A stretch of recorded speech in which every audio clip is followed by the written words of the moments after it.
ਸਤਿ ਸ਼੍ਰੀ ਅਕਾਲ ਦੋਸਤੋ, ਤੁਸੀਂ ਵੇਖ ਰਹੇ ਇੰਡੋਜ਼ ਟੀਵੀ ਆਸਟ੍ਰੇਲੀਆ। ਮੈਂ ਦੇਵ ਸਿੱਧੂ ਇੱਕ ਵਾਰ ਫਿਰ ਹਾਜ਼ਰ ਹੋ ਚੁੱਕਾ ਜੀ ਲੈ ਕੇ ਪ੍ਰੋਗਰਾਮ ਸਾਡੇ ਮਸਲੇ ਸਾਡੇ ਹੱਲ। ਦੋਸਤੋ, ਤੁਸੀਂ ਜਾਣਦੇ ਹੋ ਕਿ ਪ੍ਰੋਗਰਾਮ ਹਰ ਬੁੱਧਵਾਰ ਹਰ ਐਤਵਾਰ ਸ਼ਾਮ ਨੂੰ 7 ਵਜੇ ਬਿਲਕੁਲ ਲਾਈਵ ਲੈ ਕੇ ਹਾਜ਼ਰ ਹੁੰਦੇ ਆ, ਜਿਹਦੇ ਵਿੱਚ ਬਹੁਤ ਸਾਰੇ ਅਹਿਮ ਮਸਲਿਆਂ ਤੇ ਵਿਚਾਰ ਚਰਚਾ ਹੁੰਦੀ ਆ, ਖੁੱਲ੍ਹੀ ਗੱਲਬਾਤ ਹੁੰਦੀ ਆ ਤੇ ਨਾਲ ਦੀ ਨਾਲ ਤੁਹਾਡੀਆਂ ਟਿੱਪਣੀਆਂ, ਤੁਹਾਡੇ ਸਵਾਲਾਂ ਤੇ ਵੀ ਚਰਚਾ ਕੀਤੀ ਜਾਂਦੀ ਆ। ਸੋ ਅੱਜ ਵੀ ਤੁਸੀਂ ਆਪਣੇ ਸਵਾਲਾਂ ਨਾਲ, ਆਪਣੀਆਂ ਟਿੱਪਣੀਆਂ ਨਾਲ ਇਸ ਪ੍ਰੋਗਰਾਮ ਦਾ ਹਿੱਸਾ ਬਣਿਓ। ਪਰ ਉਸ ਤੋਂ ਪਹਿਲਾਂ ਉਹ ਸਵਾਗਤ ਕਰੀਏ ਦਲਜੀਤ ਸਿੰਘ ਹੋਣਾ ਦਾ, ਫਿਰ ਕਰਦੇ ਹਾਂ ਅਗਲੀ ਗੱਲਬਾਤ। ਦਲਜੀਤ ਜੀ, ਪਿਆਰ ਭਰੀ ਸਤਿ ਸ਼੍ਰੀ ਅਕਾਲ ਤੇ ਨਿੱਘਾ ਸਵਾਗਤ ਜੀ। ਸਤਿ ਸ਼੍ਰੀ ਅਕਾਲ ਜੀ ਦੇਵ ਸਿੱਧੂ ਸਾਹਿਬ, ਤੇ ਸਤਿ ਸ਼੍ਰੀ ਅਕਾਲ ਸਾਰੇ ਇੰਡੋਜ਼ ਟੀਵੀ ਦੇਖ ਰਹੇ ਦਰਸ਼ਕਾਂ ਨੂੰ। ਤੇ ਆਸ ਕਰਦਾ ਕਿ ਤੁਸੀਂ ਤੰਦਰੁਸਤ ਹੋਵੋਗੇ, ਖੁਸ਼ ਹੋਵੋਗੇ। ਜੀ ਬਿਲਕੁਲ। ਹੋਰ ਸੁਣਾਓ, ਕੀ ਹਾਲ ਨੇ ਤੁਹਾਡੇ? ਹਾਲ ਚਾਲ ਬਹੁਤ ਵਧੀਆ, ਤੇ ਕਾਫੀ ਦਿਨਾਂ ਦੇ ਬਾਅਦ ਅੱਜ ਬਾਰਿਸ਼ ਹੋਈ ਆ, ਖਾਸ ਤੌਰ ਤੇ ਬ੍ਰਿਸਬੇਨ ਦੇ ਵਿੱਚ, ਤੇ ਕੁਝ ਥਾਵਾਂ ਦੇ ਉੱਤੇ ਬਰਫ਼ਬਾਰੀ ਵੀ ਹੋਈ ਆ ਜਾਂ ਹੇਲ ਪਈ ਆ, ਗੜੇ ਜਿਹਨੂੰ ਆਪਾਂ ਕਹਿੰਦੇ, ਤੂਫਾਨ ਕਾਫੀ ਆਇਆ। ਤੇ ਵੈਸੇ ਤਾਂ ਵਧੀਆ ਹੈ ਕਿਉਂਕਿ ਕਾਫੀ ਲੋੜ ਸੀ ਹੁਣ ਬਾਰਿਸ਼ ਦੀ, ਖਾਸ ਤੌਰ ਤੇ ਜਿਹੜੇ ਘਾਹ ਵਗੈਰਾ ਹੈਗੇ ਆ ਜਾਂ ਪੌਦੇ ਹੈਗੇ ਉਹਨਾਂ ਨੂੰ ਲੋੜ ਸੀ। ਪਰ ਜਿਹੜੀ ਬਰਫ਼ਬਾਰੀ ਆ ਜਾਂ ਕਹਿ ਲਓ ਬਰਫ਼ਬਾਰੀ ਨਾਲ ਗੜੇ ਜਿਹੜੇ ਕਹਿ ਲਓ ਆਪਾਂ, ਕਿ ਗੜੇ ਜਿਹੜੇ ਆ ਇਹ ਬਹੁਤ ਮਾੜੇ ਹੈਗੇ ਆ, ਗੱਡੀਆਂ ਦਾ ਕਾਫੀ ਨੁਕਸਾਨ ਕਰਦੇ ਆ। ਤੇ ਸੁਣਨ ਵਿੱਚ ਆਇਆ ਕਿ ਗੱਡੀਆਂ ਦਾ ਕਾਫੀ ਨੁਕਸਾਨ ਹੋਇਆ। ਉਹ ਇੰਸ਼ੋਰੈਂਸ ਵੀ ਨਹੀਂ ਕਵਰ ਕਰਦੀ? ਨਹੀਂ, ਕੁਛ ਹੱਦ ਤੱਕ ਕਰਦੀ ਆ, ਤੇ ਪਰ ਫਿਰ ਵੀ ਕਈ ਵਾਰੀ ਕੀ ਹੁੰਦਾ ਸੀ, ਥਰਡ ਪਾਰਟੀ ਲਈ ਹੁੰਦੀ ਆ, ਫਿਰ ਥੋੜੀ ਜਿਹੀ ਸਮੱਸਿਆ ਜ਼ਿਆਦਾ ਆ ਜਾਂਦੀ ਆ। ਤੇ ਥਰਡ ਪਾਰਟੀ ਵਾਲੇ ਥੋੜੇ ਜਿਹਾ ਐਸੇ ਵੀ ਹੁੰਦੇ ਆ ਵੀ ਕਾਰ ਥੋੜੀ ਜਿਹੀ ਸਸਤੀ ਆ, ਕੋਈ ਗੱਲ ਨਹੀਂ ਵੀ ਅਸੀਂ ਬਾਹਰ ਹੀ ਖੜੀ ਕਰ ਦਿੰਦੇ ਹਾਂ। ਤੇ ਇਸ ਕਰਕੇ ਆਸ ਇਹੀ ਕਰਦੇ ਹਾਂ ਕਿ ਤੁਹਾਡੀਆਂ ਕਾਰਾਂ ਜਿਹੜੀਆਂ ਬਹੁਤ ਵਧੀਆ ਹੋਣਗੀਆਂ ਇਸ ਮੌਸਮ ਦੇ ਵਿੱਚ। ਦਲਜੀਤ ਜੀ, ਅੱਜ ਦੁਸ਼ਹਿਰੇ ਦੀ ਗੱਲ ਜਦੋਂ ਵੀ ਚੱਲਦੀ ਆ, ਨੇਕੀ ਬਦੀ ਦੇ ਉੱਤੇ ਨੇਕੀ ਦੀ ਜਿੱਤ ਦੀ ਗੱਲ ਚੱਲਦੀ ਆ। ਅਸੀਂ ਹਰ ਸਾਲ 10 ਸਿਰਾਂ ਵਾਲੇ ਰਾਵਣ ਦਾ ਪੁਤਲੇ ਸਾੜਦੇ ਆ। ਪਰ ਮੈਂ ਇਹਦੇ ਨਾਲ ਨਾਲ ਗੱਲ ਕਰਨੀ ਚਾਹੂੰਗਾ ਕਿ ਜਿਸ ਤਰ੍ਹਾਂ ਦੀਆਂ ਅੱਜ ਕੱਲ੍ਹ ਵਾਰਦਾਤਾਂ ਜਾਂ ਜਿਸ ਤਰ੍ਹਾਂ ਦੀਆਂ ਖਬਰਾਂ ਆਪਾਂ ਪੜ੍ਹਨ ਲੱਗ ਪਏ ਹਾਂ, ਤਾਂ ਇੰਝ ਲੱਗਦਾ ਨਹੀਂ ਕਿ ਰਾਵਣ ਦਾ ਪੁਤਲਾ ਸਾੜਨਾ। ਅੱਜ ਕੱਲ੍ਹ ਤਾਂ ਜਿਹੜੇ ਰਾਵਣ ਆ ਉਹ ਸਾਡੇ ਮੇਰੇ ਖਿਆਲ ਆਮ ਲੋਕਾਂ ਦੇ ਵਿੱਚ ਤੁਰੇ ਫਿਰਦੇ ਆ। ਤੁਹਾਨੂੰ ਯਾਦ ਹੋਣਾ, ਪਿਛਲੇ ਕੁਛ ਕੁ ਦਿਨ ਪਹਿਲਾਂ ਆਪਾਂ ਇੱਕ ਹਾਥਰਸ ਵਾਲੀ ਘਟਨਾ ਦੀ ਜ਼ਿਕਰ ਕੀਤਾ ਸੀ, ਜਿਹਦੇ ਵਿੱਚ ਇੱਕ ਮਾਸੂਮ ਬੱਚੀ ਨਾਲ ਜਿੱਦਾਂ ਜਬਰ ਜਨਾਹ ਕੀਤਾ ਗਿਆ। ਉਹ ਜਦੋਂ ਵੀ ਇੱਦਾਂ ਦੀਆਂ ਗੱਲਾਂ ਚੱਲਦੀਆਂ ਤਾਂ ਹਮੇਸ਼ਾ ਇਹ ਕਿਹਾ ਜਾਂਦਾ ਕਿ ਪੰਜਾਬ ਦੇ ਵਿੱਚ ਬਹੁਤ ਫਰਕ ਹੈ ਇਹਨਾਂ ਚੀਜ਼ਾਂ ਦਾ। ਪੰਜਾਬ ਦੇ ਵਿੱਚ ਹਾਲਾਤ ਯੂਪੀ ਬਿਹਾਰ ਨਾਲੋਂ ਬਹੁਤ ਬਿਹਤਰ ਨੇ। ਪਰ ਹੁਣ ਇੱਕ ਘਟਨਾ ਵੀਰਵਾਰ ਨੂੰ ਇੱਥੇ ਵਾਪਰੀ ਆ, ਟਾਂਡੇ ਦੇ ਲਾਗੇ ਵਾਪਰੀ ਆ, ਹੁਸ਼ਿਆਰਪੁਰ ਜ਼ਿਲ੍ਹੇ ਦੇ ਵਿੱਚ। ਉਹਨੇ ਪੂਰੇ ਪੰਜਾਬ ਨੂੰ, ਪੰਜਾਬੀਅਤ ਨੂੰ ਸ਼ਰਮਸਾਰ ਕਰ ਦਿੱਤਾ। ਕਿੱਦਾਂ ਦੇਖਦੇ ਹੋ? ਦੇਖੋ, ਪਹਿਲਾਂ ਜਿੱਦਾਂ ਤੁਸੀਂ ਕਿਹਾ ਕਿ ਦੁਸਹਿਰੇ ਦਾ ਕਾਫੀ ਕਰੇਜ਼ ਹੁੰਦਾ ਹੈ। ਅਸੀਂ ਵੀ ਜਦੋਂ ਬਚਪਨ ਦੇ ਵਿੱਚ ਹੁੰਦੇ ਸੀ, ਜਿੱਦਾਂ ਤੁਸੀਂ ਦੱਸਿਆ ਕਿ ਬਦੀ ਦੇ ਉੱਤੇ ਨੇਕੀ ਦੀ ਜਿੱਤ, ਕਿ ਇਸ ਦਿਨ ਰਾਮ ਚੰਦਰ ਜੀ ਹੁਣਾਂ ਨੇ ਵੱਧ ਕੀਤਾ ਸੀ ਰਾਵਣ ਦਾ। ਇਹੀ ਸਾਨੂੰ ਹੁਣ ਤੱਕ ਪੜ੍ਹਾਇਆ ਜਾਂਦਾ ਰਿਹਾ। ਦੁਸਹਿਰੇ ਦਾ ਲੇਖ ਪਹਿਲੀ ਤੋਂ ਲੈ ਲਓ ਤੇ 10ਵੀਂ 12ਵੀਂ ਤੱਕ ਇਹੀ ਚੱਲਦਾ। ਤੇ ਇਸ ਕਰਕੇ ਉਸ ਤੋਂ ਬਾਅਦ ਜੇ ਅਸੀਂ ਗੱਲ ਕਰੀਏ ਕਿ ਇਹ ਜਿਹੜਾ ਦੁਸਹਿਰੇ ਦਾ ਪ੍ਰੋਗਰਾਮ ਹੈਗਾ, ਇਹ ਕਾਫੀ ਲੋਕਾਂ ਦੇ ਵੱਲੋਂ ਸਲਾਹਿਆ ਵੀ ਜਾਂਦਾ ਆ ਤੇ ਲੋਕਾਂ ਦੇ ਵੱਲੋਂ ਕਾਫੀ ਪ੍ਰਵਾਨਿਤ ਵੀ ਹੈਗਾ। ਪਰ ਜੇ ਹੁਣ ਦੀ ਅਸੀਂ ਜੇਕਰ ਕਰੀਏ, ਹੁਣ ਇੱਦਾਂ ਦੇ ਹਾਲਾਤ ਬਣ ਚੁੱਕੇ ਆ ਕਿ ਇਹ ਜਿਹੜੀਆਂ ਪਹਿਲੀਆਂ ਗੱਲਾਂ ਹੁੰਦੀਆਂ ਸੀ, ਹੁਣ ਤਾਂ ਉਹ ਰਹੀਆਂ ਨਹੀਂ ਗੱਲਾਂ। ਪਹਿਲਾਂ ਅਸੀਂ ਬੜੇ ਕਰੇਜ਼ ਹੁੰਦਾ ਸੀ ਸਾਡੇ ਵਿੱਚ ਕਿ ਅਸੀਂ ਕਾਫੀ ਜਾਂਦੇ ਸੀ ਦੁਸਹਿਰੇ ਦੇ ਉੱਤੇ। ਪਰ ਕੁਛ ਦਿਨਾਂ ਤੋਂ ਇੱਕ ਘਟਨਾਵਾਂ ਇੱਦਾਂ ਦੀਆਂ ਹੋ ਰਹੀਆਂ, ਕੁਛ ਸਾਲਾਂ ਤੋਂ ਆਪਾਂ ਕਹਿ ਸਕਦੇ ਹਾਂ, ਕਿ ਜਿਹਦੇ ਨਾਲ ਸਾਡਾ ਜਿਹੜਾ ਉਤਸ਼ਾਹ ਆ ਮੱਠਾ ਪੈਂਦਾ ਸ਼ੁਰੂ ਹੋ ਗਿਆ। ਹੁਣ ਇੱਥੇ ਵੀ ਦੋ ਗੱਲਾਂ ਚੱਲ ਪਈਆਂ।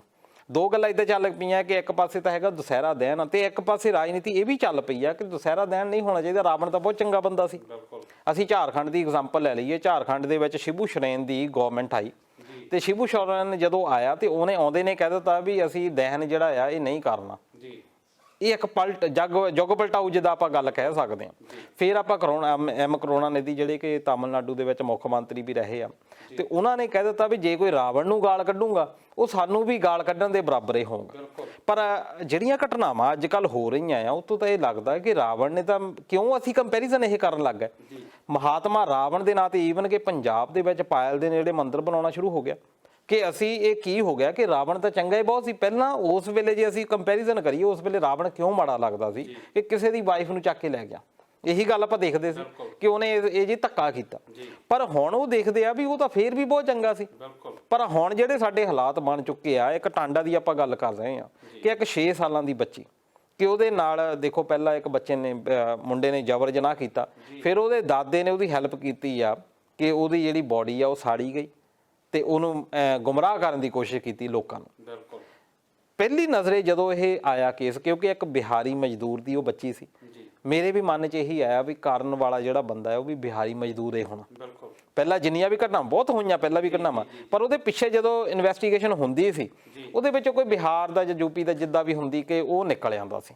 ਤੇ ਮੈਨੂੰ ਇਸ ਵਾਰ ਵੀ ਇਹ ਆਸ ਸੀ ਵੀ ਸ਼ਾਇਦ ਉਹਨਾਂ ਦੇ ਵਿੱਚੋਂ ਇਹ ਲੋਕ ਹੋਣਗੇ, ਪਰ ਦਿਲ ਨੂੰ ਬਹੁਤ ਭਾਰੀ ਸੱਟ ਲੱਗੀ ਜਦੋਂ ਇਹ ਪਤਾ ਲੱਗਾ ਕਿ ਇਹਦੇ ਪਿੱਛੇ ਇੱਕ ਪੰਜਾਬੀ ਤੇ ਉਹਦਾ ਦਾਦਾ ਆ, ਦਾਦਾ ਪੋਤਾ ਆ, ਦੋਨਾਂ ਟਾਂਡੇ ਦੇ ਨੇੜੇ ਜਲਾਲਪੁਰ ਪਿੰਡ ਆ ਤੇ ਹੁਸ਼ਿਆਰਪੁਰ ਦੀ ਗੱਲ ਆ।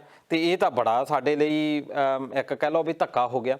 ਤੇ ਹੁਣ ਮੈਂ ਕੁਝ ਘਟਨਾਵਾਂ ਜਿਹੜੀਆਂ ਆ ਦਰਸ਼ਕਾਂ ਦੇ ਨਾਲ ਜ਼ਰੂਰ ਸਾਂਝੀਆਂ ਕਰਨੀਆਂ ਚਾਹੁੰਦਾ ਕਿ ਸਿਰਫ ਆਹ 20 ਦਿਨਾਂ ਦੀਆਂ ਮੈਂ ਘਟਨਾਵਾਂ ਦੱਸਣੀਆਂ ਚਾਹੁੰਦਾ ਕਿ ਸਾਡਾ ਜਿਹੜਾ ਸਮਾਜ ਆ ਨੈਤਿਕ ਪੱਖੋਂ, ਜਿੱਦਾਂ ਅਸੀਂ ਗੱਲ ਕਰਦੇ ਹੁੰਦੇ ਆ ਕਿ ਨੈਤਿਕਤਾ ਸਾਡੇ ਵਿੱਚ ਕਿੱਥੇ ਚਲੇਗੀ, ਹੁਣ ਅਸੀਂ ਨੈਤਿਕਤਾ ਦੀ ਗੱਲ ਕਰਾਂਗੇ। 13 ਅਕਤੂਬਰ ਨੂੰ ਰਾਜਸਥਾਨ ਦੇ ਟੋਂਕ ਜ਼ਿਲ੍ਹੇ ਦੇ ਵਿੱਚ ਇੱਕ ਨਸ਼ੇੜੀ ਪਿਤਾ ਨੇ ਆਪਣੀਆਂ 2 ਬੇਟੀਆਂ ਦੇ ਨਾਲ ਜ਼ਬਰ ਜਨਾਹ ਕੀਤਾ। 14 ਅਕਤੂਬਰ ਨੂੰ ਮੱਧ ਪ੍ਰਦੇਸ਼ ਵਿੱਚ ਪਤਨੀ ਤੇ ਦੁੱਧ ਪੀਂਦੀ ਧੀ ਦੇ ਨਾਲ ਉਹਨੂੰ ਵੱਢਿਆ ਗਿਆ ਤੇ 22 ਟੁਕੜੇ ਕੀਤੇ ਗਏ ਮਾਂ ਤੇ ਧੀ ਦੇ, ਇੱਕ ਪਿਤਾ ਦੇ ਦੁਆਰਾ। 17 ਅਕਤੂਬਰ ਨੂੰ ਹਰਿਆਣਾ ਦੇ ਪਾਲਟਨ ਦੇ ਇੱਕ 6 ਸਾਲਾ ਨਾਬਾਲਗ ਧੀ ਦੇ ਨਾਲ ਜ਼ਬਰ ਜਨਾਹ ਕੀਤਾ। 17 ਅਕਤੂਬਰ ਹਰਿਆਣਾ ਦੇ ਪਾਣੀਪਤ ਦਾ ਸਮਾਲਖਾ ਆ, ਉਹਦੇ ਵਿੱਚ 3 ਅਲੜਾਂ ਨੇ 11 ਸਾਲਾ ਨਾਬਾਲਗ ਕੁੜੀ ਦੇ ਨਾਲ ਕੁਕਰਮ ਕੀਤਾ। ਫਿਰ ਉਹ ਤੋਂ ਬਾਅਦ ਵੀਡੀਓ ਵੀ ਬਣਾਈ। 17 ਅਕਤੂਬਰ ਕੋਇੰਬਟੂਰ ਦੇ ਵਿੱਚ 14 ਸਾਲਾ ਧੀ ਦੇ ਨਾਲ ਜ਼ਬਰ ਜਨਾਹ ਤੇ ਫਿਰ ਮਾਂ ਦੇ ਵੱਲੋਂ ਨਾ ਰੋਕਿਆ ਗਿਆ, ਉਹ ਤੋਂ ਉਮਰ ਕੈਦ ਦੀ ਸਜ਼ਾ ਵੀ ਦਿੱਤੀ ਗਈ। 20 ਅਕਤੂਬਰ ਨੂੰ ਕਾਨਪੁਰ ਦੇ ਵਿੱਚ ਬੁੱਢੀ ਮਾਂ ਆਪਣੀ ਉਹਨੇ ਹੱਤਿਆ ਕੀਤੀ ਇੱਕ ਬੰਦੇ ਨੇ। 20 ਅਕਤੂਬਰ ਨੂੰ ਗਾਜ਼ੀਆਬਾਦ ਦੇ ਵਿੱਚ ਇੱਕ 2.5 ਸਾਲਾਂ ਦੀ ਬੱਚੀ ਦੇ ਨਾਲ ਕੁਕਰਮ ਹੋਇਆ ਤੇ ਉਸ ਤੋਂ ਬਾਅਦ ਹੱਤਿਆ ਹੋਈ ਆ। 20 ਅਕਤੂਬਰ ਨੂੰ ਪਤੀ ਵੱਲੋਂ ਬੇਲਚਾ ਮਾਰ ਕੇ ਪਤਨੀ ਦੀ ਹੱਤਿਆ ਤੇ ਕੈਥਲ ਜ਼ਿਲ੍ਹੇ ਦੇ ਵਿੱਚ ਇਹ ਘਟਨਾ ਹੋਈ ਆ। 21 ਅਕਤੂਬਰ ਨੂੰ ਬਿਹਾਰ ਵਿੱਚ ਮਾਮੇ ਨੇ ਮੁਜ਼ੱਫਰਾਬਾਦ ਦੇ ਵਿੱਚ 10 ਸਾਲਾ ਭਾਣਜੀ ਨੂੰ ਪਹਿਲਾਂ ਉਹਦਾ ਨਰੇਪ ਕੀਤਾ, ਫਿਰ ਉਹਦੀ ਹੱਤਿਆ ਕੀਤੀ ਜਦੋਂ ਭੇਤਨਾ ਜਿਹੜਾ ਆ ਖੁੱਲ੍ਹ ਜਾਵੇ। ਫਿਰ 21 ਅਕਤੂਬਰ ਨੂੰ 16 ਸਾਲਾ ਮੁਟਿਆਰ ਕੱਪੜੇ ਧੋਣ ਵਾਲੀ ਥਾਪੀ ਦੇ ਨਾਲ ਕੁੱਟ-ਕੁੱਟ ਕੇ ਮਾਰ ਦਿੱਤੀ ਗਈ ਪਰਿਵਾਰ ਦੇ ਦੁਆਰਾ। 22 ਅਕਤੂਬਰ 'ਚ ਤੇ ਆਪਾਂ ਜਿਹੜੀ ਗੱਲ ਕਰ ਰਹੇ ਹਾਂ ਟਾਂਡੇ ਦੇ ਵਿੱਚ, ਇਹ ਜਲਾਲਪੁਰ ਦੇ ਵਿੱਚ ਜਿਹੜੀ ਘਟਨਾ ਜਿਹਦੇ ਬਾਰੇ ਆਪਣਾ ਜ਼ਿਕਰ ਹੋ ਰਿਹਾ, ਇਹ 22 ਅਕਤੂਬਰ ਦੀ ਘਟਨਾ। 22 ਅਕਤੂਬਰ ਨੂੰ ਹੀ ਮੱਧ ਪ੍ਰਦੇਸ਼ ਦੇ ਵਿੱਚ ਇੱਕ ਅੰਧ ਵਿਸ਼ਵਾਸ ਦੇ ਵਿੱਚ ਇੱਕ ਮਾਂ ਨੇ ਆਪਣਾ 4 ਸਾਲਾ ਬੱਚਾ ਜਿਹੜਾ ਸੁੱਤਾ ਪਿਆ ਆ, ਉਹ ਇੱਕ ਅੰਧ ਵਿਸ਼ਵਾਸ ਦੇ ਕਰਕੇ ਹੀ ਮਾਰ ਦਿੱਤਾ। ਫਿਰ 22 ਅਕਤੂਬਰ ਨੂੰ ਬਠਿੰਡਾ ਦੇ ਵਿੱਚ ਇੱਕ ਵਪਾਰੀ ਦੇ ਵੱਲੋਂ ਵਪਾਰ ਵਿੱਚ ਘਾਟਾ ਪੈਣ ਤੇ 2 ਬੱਚੇ ਤੇ ਘਰਵਾਲੀ ਦੀ ਹੱਤਿਆ ਕਰ ਦਿੱਤੀ। ਕਾਫੀ ਆਪਣੇ ਪੰਜਾਬ ਦੇ ਵਿੱਚ ਇਹ ਵੀ ਸੁਰਖੀਆਂ ਚੱਲਦੀਆਂ ਰਹੀਆਂ ਇਹਦੇ ਬਾਰੇ। 23 ਅਕਤੂਬਰ ਨੂੰ ਰਾਏਗੜ੍ਹ ਦੇ ਵਿੱਚ ਕਰਘੋੜਾ ਦੇ ਵਿੱਚ ਧੀ ਨੂੰ 3000 ਰੁਪਏ ਦੇ ਵਿੱਚ ਵੇਚ ਦਿੱਤਾ ਗਿਆ। 23 ਅਕਤੂਬਰ ਨੂੰ ਰਾਜਸਥਾਨ ਦੇ ਹਿੰਡੌਲ ਦੇ ਵਿੱਚ 14 ਸਾਲਾ ਨਾਬਾਲਗ ਬੱਚੀ ਨੂੰ ਪਹਿਲਾਂ ਅਗਵਾ ਕੀਤਾ, ਫਿਰ ਉਸ ਤੋਂ ਬਾਅਦ ਉਹਦਾ ਰੇਪ ਕੀਤਾ ਗਿਆ। 23 ਅਕਤੂਬਰ ਨੂੰ ਯੂਪੀ ਦੇ ਬਾਂਦਰਾ ਜ਼ਿਲ੍ਹੇ ਦੇ ਵਿੱਚ ਆੜਤਲਾ ਥਾਣੇ ਦੇ ਵਿੱਚ ਰਾਮਲੀਲਾ ਦੇਖਣ ਗਈ ਸੀ ਇੱਕ ਕੁੜੀ, ਉਹਦੇ 14 ਸਾਲਾਂ ਦੇ ਨਾਲ ਉਹਦੇ ਨਾਲ ਕੁਕਰਮ ਕੀਤਾ ਗਿਆ। 24 ਅਕਤੂਬਰ ਨੂੰ ਹੀ ਰਾਵਲਾ ਮੰਡੀ ਦੇ ਵਿੱਚ ਸਖੀ ਹਰਿਆਣਾ ਦੇ ਵਿੱਚ ਇਹ ਗੱਲ ਹੈਗਾ ਕਿ ਪ੍ਰੇਮੀ ਨਾਲ ਰਲ ਕੇ ਆਪਣੇ ਪਤੀ ਦੀ ਹੱਤਿਆ ਕੀਤੀ ਗਈ। ਇਹ 12 ਦਿਨਾਂ ਦੀਆਂ ਘਟਨਾਵਾਂ ਮੈਂ ਦਰਸ਼ਕਾਂ ਦੇ ਨਾਲ ਸਾਂਝਾ ਕਰ ਰਿਹਾ। ਇਹ ਸਿਰਫ ਉਹ ਘਟਨਾਵਾਂ ਜਿਹੜੀਆਂ ਚਰਚਾ ਚ ਆਈਆਂ ਜਾਂ ਦਰਜ ਹੋਈਆਂ। ਇਹਦੇ ਨਾਲੋਂ ਜੇ ਆਪਾਂ ਭਾਰਤ ਦੀ ਗੱਲ ਕਰੀਏ ਤੇ ਇਹਦੇ ਨਾਲੋਂ ਪਤਾ ਨਹੀਂ ਕਿੰਨੇ ਗੁਣਾ ਵੱਧ ਇਦਾਂ ਦੀਆਂ ਘਟਨਾਵਾਂ ਜਿਹੜੀਆਂ ਦਰਜ ਹੀ ਨਹੀਂ ਹੁੰਦੀਆਂ। ਬਿਲਕੁਲ, ਇਹ ਵਿਜੇ ਕੁਮਾਰ ਉਹਨਾਂ ਦੀ ਰਿਪੋਰਟ ਆ, ਉਹਨਾਂ ਨੇ ਜੋ ਅਖਬਾਰ ਦੇ ਵਿੱਚ ਆਇਆ ਉਹ ਦੱਸਿਆ। ਜਿਹੜੀਆਂ ਬਹੁਤ ਸਾਰੀਆਂ ਨੈਤਿਕ ਪੱਖੋਂ ਅਸੀਂ ਕਿੰਨੇ ਨਿੱਘਰ ਗਏ ਆ। ਅੱਜ ਅਸੀਂ ਰਾਵਣ ਦਾ ਪੁਤਲਾ ਜਾਲਦੇ ਆ ਤਾਂ ਕਿਉਂ ਵਿਸ਼ਵਾਸ ਉੱਠ ਗਿਆ? ਹੁਣ ਕਿਉਂ ਉਹ ਲਹਿਰ ਚੱਲ ਪਈ ਆ ਕਿ ਉਹ ਤਾਂ ਮਹਾਤਮਾ ਸੀ ਜਿਹੜਾ ਅਸੀਂ ਰਾਵਣ ਦਾ ਪੁਤਲਾ ਫੂਕਦੇ ਆ, ਉਹਦਾ ਮਹਾਤਮਾ ਸੀ। ਉਹ ਤਾਂ ਜੇ ਕਹਿ ਲਈਏ ਕਿ ਇੱਜ਼ਤ ਦਾ ਰਾਖਾ ਵੀ ਸੀ, ਉਹਨੇ ਸੀਤਾ ਨੂੰ ਕਿਹਾ ਹੀ ਕੁਛ ਨਹੀਂ ਸੀ। ਇੱਕ ਪਾਸੇ ਆ ਜਿਹੜੇ ਸਾਡੇ ਰਾਵਣ ਖੁੱਲੇ ਫਿਰਦੇ ਆ ਆਪਣੇ ਜੀਵਨ ਦੇ ਵਿੱਚ, ਇਹਨਾਂ ਦਾ ਭਰੋਸਾ ਹੀ ਕੋਈ ਨਹੀਂ। ਖਾਸ ਤੌਰ ਤੇ ਸ਼ੌਕਿੰਗ ਨਿਊਜ਼ ਇਹ ਆ ਕਿ ਪੰਜਾਬੀ ਅੱਜ ਤੱਕ ਇਦਾਂ ਦੀ ਘਟਨਾ ਦੇ ਵਿੱਚ ਇਨਵੋਲਵ ਮੈਂ ਨਹੀਂ ਦੇਖੇ। ਬਿਲਕੁਲ ਦਲਜੀਤ ਜੀ, ਆਪਣੇ ਦੋਸਤਾਂ ਨੇ ਵੀ ਸਰਲੇਖ ਪੜਿਆ ਹੋਣਾ ਕਿ ਸਾਡੇ ਪੰਜਾਬੀਆਂ ਨੂੰ ਹਮੇਸ਼ਾ ਕਿਹਾ ਜਾਂਦਾ ਕਿ ਉੱਚੇ ਕਿਰਦਾਰਾਂ ਵਾਲੇ ਆ। ਸਾਡਾ ਬਹੁਤ ਹੀ ਇੱਕ ਮਾਣ ਮੱਤਾ ਇਤਿਹਾਸ ਰਿਹਾ ਹੈ। ਜਦੋਂ ਅਸੀਂ ਆਪਣੇ ਇਤਿਹਾਸ ਨੂੰ ਪੜ੍ਹਦੇ ਹਾਂ, ਵਾਚਦੇ ਹਾਂ ਤਾਂ ਬਹੁਤ ਹੀ ਮਾਣ ਮਹਿਸੂਸ ਹੁੰਦਾ ਆ। ਪਰ ਜਦੋਂ ਇੱਦਾਂ ਦੀਆਂ ਗੁਰੂਆਂ ਪੀਰਾਂ ਦੀ ਧਰਤੀ ਕਿਹਾ ਜਾਂਦਾ ਪੰਜਾਬ ਨੂੰ, ਜਦੋਂ ਗੁਰੂਆਂ ਪੀਰਾਂ ਦੀ ਧਰਤੀ ਤੋਂ ਇਹੋ ਜਿਹੀਆਂ ਖਬਰਾਂ ਇੰਟਰਨੈਸ਼ਨਲ ਲੈਵਲ ਤੇ ਜਾਂ ਬਾਹਰ ਮੀਡੀਆ ਤੇ ਫਲੈਸ਼ ਹੁੰਦੀਆਂ, ਉਦੋਂ ਹਰ ਪੰਜਾਬੀ ਦਾ ਮੇਰੇ ਖਿਆਲ ਸਿਰ ਝੁਕ ਜਾਂਦਾ। ਦੇਖੋ, ਬਹੁਤ ਸਾਰੇ ਦੋਸਤ ਇਹ ਵੀ ਸੋਚਦੇ ਹੋਣੇ ਆ ਵੀ ਇਹ 2 ਬੰਦੇ ਆ, 2 ਬੰਦਿਆਂ ਕਰਕੇ ਸਾਨੂੰ ਕਿਉਂ ਇਦਾਂ ਧੱਕਾ ਲੱਗਾ। ਉਹਦਾ ਕਾਰਨ ਇਹ ਆ ਕਿ ਅਸੀਂ ਗੱਲ ਕਿਉਂ ਕਰ ਰਹੇ ਹਾਂ ਵੀ ਅੱਗੇ ਤੋਂ ਇਹ ਗੱਲ ਹੋਵੇ ਨਾ, ਅਸੀਂ ਇਸ ਗੱਲ ਨੂੰ ਇੱਥੇ ਰੋਕ ਦਈਏ। ਅਸੀਂ ਇਹਦੀ ਜਿੰਨਾ ਖੰਡਨ ਹੋ ਸਕੇ ਇਹ ਖੰਡਨ ਕਰ ਦਈਏ। ਅਸੀਂ ਗੱਲ ਸਿਰਫ 2 ਬੰਦਿਆਂ ਦੀ ਨਹੀਂ, ਜੇ ਇਸ ਘਟਨਾ ਤੇ ਨਜ਼ਰ ਮਾਰੀ ਜਾਵੇ ਤੇ ਉਹ ਇੱਕ ਦਾਦਾ ਤੇ ਪੋਤਾ, ਦਾਦਾ ਦੀ ਜਿਹਦੀ 60 ਸਾਲ ਤੋਂ ਵੀ ਵੱਧ ਉਮਰ ਆ, ਉਹ ਤੋਂ ਪਤਾ ਲੱਗਦਾ ਕਿ ਸਾਡੀ ਮਾਨਸਿਕਤਾ ਦੇ ਵਿੱਚ ਨਿਘਾਰ ਕਿੰਨਾ ਆ ਚੁੱਕਾ। ਬਿਲਕੁਲ, ਇਹ ਤੁਸੀਂ ਬਹੁਤ ਸਾਰੇ ਜਦੋਂ 1984 ਦਾ ਕਤਲੇਆਮ ਵੀ ਹੋਇਆ ਉਹਦੇ ਵਿੱਚ ਦੋਸਤ ਦੱਸਦੇ ਸੀ, ਜਾਂ ਬਹੁਤ ਸਾਰੀਆਂ ਇੰਟਰਵਿਊਜ਼ ਵੀ ਤੁਸੀਂ ਸੁਣੀਆਂ ਹੋਣੀਆਂ ਅੱਜ ਦੇ ਜ਼ਮਾਨੇ ਦੇ ਵਿੱਚ, ਉਹ ਗੱਲਾਂ ਜਦੋਂ ਕਰਦੇ ਸੀ ਉਹ ਇਹ ਕਹਿੰਦੇ ਹੁੰਦੇ ਸੀ ਕਿ ਜਿਹੜੇ ਸਿੱਖ ਆ ਉਹ ਤਾਂ ਸਾਨੂੰ ਬਚਾਉਣ ਵਾਲੇ ਸੀ। ਜੀ ਬਿਲਕੁਲ। ਅੱਜ ਜਦੋਂ ਇੱਕ ਵੀ ਬੰਦਾ ਕਰਦਾ, ਅਸੀਂ ਜਦੋਂ ਕੋਈ ਵਧੀਆ ਕੰਮ ਕਰਦੇ ਹਾਂ, ਅਸੀਂ ਕੋਈ ਵੀ ਬੰਦਾ ਆ, ਜਿੱਦਾਂ ਹੁਣ ਤੁਸੀਂ ਉੱਤਰਾਖੰਡ ਦੀ ਇੱਕ ਤੁਸੀਂ ਦੇਖੀ ਹੋਣੀ ਆ ਕਿ ਉਹਦੇ ਵਿੱਚ ਇੱਕ ਭੀੜ ਦੇ ਵੱਲੋਂ ਹਮਲਾ ਕੀਤਾ ਜਾਂਦਾ, ਉਹਦੇ ਵਿੱਚ ਇੱਕ ਸਿੱਖ ਨੌਜਵਾਨ ਪੁਲਿਸ ਵਾਲਾ ਆਉਂਦਾ ਆ, ਉਹਦੀ ਕਿੰਨੀ ਵਾਹ ਖੱਟ ਹੋਈ, ਅੱਜ ਤੋਂ 2-3 ਸਾਲ ਪੁਰਾਣੀ ਘਟਨਾ ਹੈਗੀ ਆ, ਵਾਹ ਵੀ ਪੂਰੀ ਮਿਲਦੀ ਆ। ਉਹ ਬੰਦੇ ਇੱਕ ਨੇ ਕੰਮ ਕੀਤਾ, ਪਰ ਪੂਰੀ ਕੌਮ ਦਾ ਫਖਰ ਦੇ ਨਾਲ ਸਿਰ ਜਿਹੜਾ ਆ ਉੱਚਾ ਹੁੰਦਾ ਵੀ ਹਾਂ ਵੀ ਪੰਜਾਬੀ ਬਚਾਉਣ ਵਾਲੇ ਆ। ਪਰ ਜਦੋਂ ਇਦਾਂ ਦੇ ਬੰਦੇ ਹੁੰਦੇ ਆ, ਇਹ ਨਮੋਸ਼ੀ ਦਾ ਕਾਰਨ ਹੁੰਦਾ। ਇਹੀ ਕਾਰਨ ਆ ਕਿ ਜਦੋਂ ਦਾਦਾ ਪੋਤਾ ਲੈ ਕੇ ਜਾ ਰਹੇ ਸੀ, ਲੋਕਾਂ ਵੱਲੋਂ ਭੀੜ ਵੱਲੋਂ ਹਮਲਾ ਵੀ ਕੀਤਾ ਗਿਆ, ਪੱਥਰ ਚਲਾਏ ਗਏ ਆ, ਉਹਦਾ ਕਾਰਨ। ਪਰ ਇੱਕ ਜ਼ਰੂਰ ਹੈਗਾ ਕਿ ਪੰਜਾਬੀ ਜਿਹੜੇ ਅੱਜ ਤੱਕ ਇਹ ਕਿਰਦਾਰਾਂ ਵਾਲੇ ਲੋਕ ਰਹੇ ਆ, ਪਰ ਇਹੋ ਜਿਹੀਆਂ ਜਿਹੜੀਆਂ ਘਟਨਾਵਾਂ ਜਦੋਂ ਹੋਣ ਲੱਗ ਗਈਆਂ, ਹੁਣ ਜਿਹੜੀਆਂ ਮੈਂ ਪੜ੍ਹ ਕੇ ਸੁਣਾਈਆਂ, ਹਰਿਆਣਾ ਵੀ ਇੱਕ ਪੰਜਾਬ ਦਾ ਹਿੱਸਾ ਹੀ ਆ, ਮੈਂ ਤਾਂ ਅੱਜ ਵੀ ਉਹਨੂੰ ਪੰਜਾਬ ਦਾ ਹਿੱਸਾ ਹੀ ਮੰਨਦਾ। ਇਹ ਤਾਂ ਘਟੀਆ ਇੱਕ ਕਹਿ ਲਓ ਕਿ ਰਾਜਨੀਤੀ ਹੋ ਗਈ। ਅਸਲ ਵਿੱਚ ਅਸੀਂ ਜੇ ਹੁਣ ਘਟਨਾਵਾਂ ਵਿੱਚ ਕੱਢ ਕੇ ਤੁਸੀਂ ਦੇਖੋ ਕਿ ਹਰਿਆਣਾ ਦੇ ਵਿੱਚ ਵੀ ਇਹ ਕੰਮ ਚੱਲ ਪਿਆ, ਪੰਜਾਬ ਹਰਿਆਣਾ ਦੇ ਵਿੱਚ ਇਹ ਗੱਲਾਂ ਹੋ ਰਹੀਆਂ। ਜਦੋਂ ਮੱਧ ਪ੍ਰਦੇਸ਼ ਯੂਪੀ ਵਿੱਚ ਅਸੀਂ ਇਹ ਗੱਲਾਂ ਸੁਣਦੇ ਸੀ, ਹਾਥਰਸ ਦੇ ਵਿੱਚ ਜੋ ਤੁਸੀਂ ਦੇਖਿਆ ਹੋਣਾ, ਹੁਣ ਇਹਦੇ ਉੱਤੇ ਵੀ ਰਾਜਨੀਤੀ ਚੱਲ ਰਹੀ ਆ ਕਿ ਬੀਜੇਪੀ ਵਾਲੇ ਕਹਿ ਰਹੇ ਆ ਕਿ ਹੁਣ ਕਾਂਗਰਸ ਵਾਲੇ ਕਿੱਥੇ ਆ। ਤੇ ਇਸ ਕਰਕੇ ਇਸ ਗੱਲ ਨੂੰ ਸਾਨੂੰ ਬੜਾ ਸਵੀਕਾਰ ਕਰਨਾ ਪੈਣਾ ਕਿ ਅਸੀਂ ਨੈਤਿਕਤਾ ਸਾਡੀ ਬਹੁਤ ਨਿੱਘਰ ਚੁੱਕੀ ਆ, ਸਾਨੂੰ ਨੈਤਿਕ ਪੱਧਰ ਦੇ ਉੱਤੇ ਕੰਮ ਕਰਨੇ ਸ਼ੁਰੂ ਕਰਨੇ ਪੈਣੇ ਆ। ਇਹਦਾ ਕਾਰਨ ਇੱਕ ਇਹ ਵੀ ਹੈਗਾ ਕਿ ਤੁਸੀਂ ਫੇਸਬੁੱਕ ਅੱਜ ਖੋਲ੍ਹੋ ਤੇ ਸਾਡੇ ਬੱਚੇ ਜ਼ਿਆਦਾ ਫੇਸਬੁੱਕ ਨੂੰ ਯੂਜ਼ ਕਰ ਰਹੇ ਆ, ਸਾਡੇ ਬੱਚੇ ਸੋਸ਼ਲ ਮੀਡੀਆ ਹੋਰ ਵੀ ਦੇਖ ਲਓ ਜਾਂ YouTube ਦੇਖ ਲਓ, ਜਦੋਂ ਤੁਸੀਂ ਸਰਚ ਕਰਦੇ ਆ ਉਹ ਤੋਂ ਬਹੁਤ ਸਾਰਾ ਅਡਲਟ ਮਟੀਰੀਅਲ ਹੈ ਜਿਹੜਾ 18+ ਹੈ। ਮੇਰੇ ਖਿਆਲ ਦਲਜੀਤ ਜੀ ਜੋ ਇਸ ਵੇਲੇ ਸਮਾਂ ਆ ਗਿਆ, ਜਦੋਂ ਵੀ ਫੇਸਬੁੱਕ ਆਪਾਂ ਖੋਲਦੇ ਸਰਚ ਕਰਨ ਦੀ ਵੀ ਲੋੜ ਨਹੀਂ ਪੈਂਦੀ, ਉਸ ਹਰ ਇਦਾਂ ਦੀਆਂ ਹਰ ਚੀਜ਼ ਜਿਹੜੀ ਆ ਤੁਹਾਡੇ ਸਾਹਮਣੇ ਪਈ ਹੁੰਦੀ ਆ ਬਿਲਕੁਲ। ਤੇ ਜਿਹੜੇ ਫੇਸਬੁੱਕ ਆ, ਫੇਸਬੁੱਕ ਹੋ ਗਿਆ, ਇੰਸਟਾਗ੍ਰਾਮ ਹੋ ਗਿਆ, ਇਦਾਂ ਦੀਆਂ ਚੀਜ਼ਾਂ ਸਾਡੇ ਬੱਚਿਆਂ ਲਈ ਬਹੁਤ ਈਜ਼ੀ ਅਪਰੋਚੇਬਲ ਹੋ ਗਈ। ਅਪਰੋਚੇਬਲ ਪਹਿਲਾਂ ਕੀ ਹੁੰਦਾ ਸੀ ਕਿ YouTube ਵਾਲੇ ਵੀ ਲੋਕ ਰੱਖ ਕੇ ਰੱਖਦੇ ਸੀ ਕਿ 18+ ਆ, ਤੁਹਾਨੂੰ ਕਿਸੇ ਦੀ ਪੇਰੈਂਟਸ ਦੀ ਪਹਿਲਾਂ, ਹੁਣ ਗਾਈਡਲਾਈਨਸ ਉਸੇ ਦਿੰਦੇ ਅੱਜ ਵੀ। ਪਰ ਇੱਥੇ ਦੇਖਿਆ ਆ ਕਿ ਤੁਸੀਂ ਈਜ਼ੀਲੀ ਅਵੇਲੇਬਲ ਹੈਗੀਆਂ। ਉਹਦੇ ਨਾਲ ਕੀ ਹੁੰਦਾ ਕਿ ਬੱਚਿਆਂ ਨੂੰ ਇੱਕ ਤਾਂ ਅਸੀਂ ਅੱਜ ਤੱਕ ਐਜੂਕੇਸ਼ਨ ਵਧੀਆ ਨਹੀਂ ਦੇ ਪਾਏ, ਦੂਜਾ ਹੈ ਕਿ ਇਦਾਂ ਦਾ ਜਿਹੜਾ ਮਟੀਰੀਅਲ ਆ ਅਸੀਂ ਜਦੋਂ ਜ਼ਿਆਦਾ ਅਪਰੋਚੇਬਲ ਕਰ ਦਿੱਤਾ ਬੱਚਿਆਂ ਤੱਕ, ਉਹਦੇ ਨਾਲ ਸਾਡਾ ਨੈਤਿਕ ਨਿਘਾਰ ਆ ਗਿਆ। ਇਹ ਸਾਨੂੰ ਗੱਲ ਮੰਨਣੀ ਪੈਣੀ ਆ। ਸਾਨੂੰ ਇਹ ਨਹੀਂ ਹੈਗਾ ਕਿ ਅਸੀਂ ਜਿਹੜਾ ਪੁਰਾਣੀਆਂ ਚੀਜ਼ਾਂ, ਠੀਕ ਆ ਸਾਡਾ ਇਤਿਹਾਸ ਆ, ਅਸੀਂ ਉਹ ਸਮਝਾਉਂਦੇ ਆ, ਨਾਲ ਦੀ ਨਾਲ ਸਾਨੂੰ ਇਹਨਾਂ ਚੀਜ਼ਾਂ ਦੇ ਉੱਤੇ ਬੜਾ ਵਰਕਆਊਟ ਕਰਨਾ ਪੈਣਾ, ਨਾਲ ਦੀ ਨਾਲ ਉਹਨਾਂ ਚੀਜ਼ਾਂ ਦੇ ਉੱਤੇ ਜਿਹੜੀਆਂ ਚੀਜ਼ਾਂ ਸਾਡੇ ਬੱਚਿਆਂ ਨੂੰ ਖਰਾਬ ਕਰ ਰਹੀਆਂ ਉਹਨਾਂ ਦੇ ਬਾਰੇ ਸਾਨੂੰ ਦੇਖਣਾ ਪੈਣਾ ਆ। ਹੁਣ ਦੂਜੇ ਪਾਸੇ ਹੈ ਕਿ ਜਿਹੜਾ ਦਾਦਾ ਆ, ਹੋ ਸਕਦਾ ਉਹਦਾ ਜਿਹੜਾ ਇੱਕੋ ਇੱਕ ਉਹਦਾ ਰੀਜ਼ਨ ਹੋਵੇ ਕਿ ਉਹ ਇਨਵੋਲਵ ਇਸੇ ਕਰਕੇ ਹੋਇਆ ਵੀ ਆਪਣੇ ਉਹ ਪੋਤੇ ਨੂੰ ਬਚਾਉਣਾ ਚਾਹੁੰਦਾ ਹੋਵੇ, ਭਾਵੇਂ ਉਹ ਦੋਸ਼ੀ ਆ, ਪਰ ਅਸਲ ਘਟਨਾ ਤੇ ਜਿਹੜੀ ਸਟਾਰਟ ਪੋਤੇ ਤੋਂ ਹੋਈ ਆ। ਇਹ ਅਸੀਂ ਜ਼ਿੰਮੇਵਾਰੀ ਲੈਣੀ ਪੈਣੀ ਹੈ ਕਿ ਜਿਹੜੇ ਇਹ ਬੰਦੇ ਆ, ਜਿਹੜੇ ਛੋਟੇ ਬੱਚੇ ਆ, ਇਹਨਾਂ ਦੇ ਉੱਤੇ ਪ੍ਰਭਾਵ ਗਲਤ ਪੈ ਰਿਹਾ ਆ ਤੇ ਇਹ ਚੀਜ਼ਾਂ ਕਿੱਦਾਂ ਰੋਕਣੀਆਂ, ਇਹਦੇ ਉੱਤੇ ਸਾਨੂੰ ਵਰਕਆਊਟ ਕਰਨਾ ਪੈਣਾ। ਖਾਸ ਤੌਰ ਤੇ ਜਿੰਨਾ ਅਸੀਂ ਟਿਕਟੌਕ ਨੇ ਜਿੰਨਾ ਸਾਡੇ ਲੋਕਾਂ ਨੂੰ ਖਰਾਬ ਕੀਤਾ, ਟਿਕਟੌਕ ਦੇ ਉੱਤੇ ਅੱਜ ਵੀ ਤੁਸੀਂ ਦੇਖ ਲਓ ਕਿ ਸਾਡੇ ਜਿਹੜੇ ਵੀਡੀਓਜ਼ ਨੂੰ ਉਨਾ ਅਪਰੋਚ ਨਹੀਂ ਮਿਲਣੀ ਜਿੰਨੀਆਂ ਦੂਜੀਆਂ, ਜਿਹੜੇ ਥੋੜਾ ਜਿਹਾ ਹੈਡਿੰਗ ਥੋੜੀ ਜਿਹਾ ਟੁੱਟਾ ਜਿਹਾ ਪਾ ਦੋ, ਨਾਲੇ ਲੋਕੀ ਧੜਾ ਸ਼ੇਅਰ ਕਰਦੇ ਆ, ਨਾਲੇ ਜਿਹੜਾ ਆ ਲੋਕੀ ਪਸੰਦ ਬੜਾ ਕਰਦੇ ਆ। ਉਹ ਤੋਂ ਫਿਰ ਸਾਨੂੰ ਪਤਾ ਲੱਗ ਜਾਂਦਾ ਵੀ ਸਾਡਾ ਤਾਂ ਨੈਤਿਕ ਪੱਧਰ ਨਿਘਾਰ ਆ।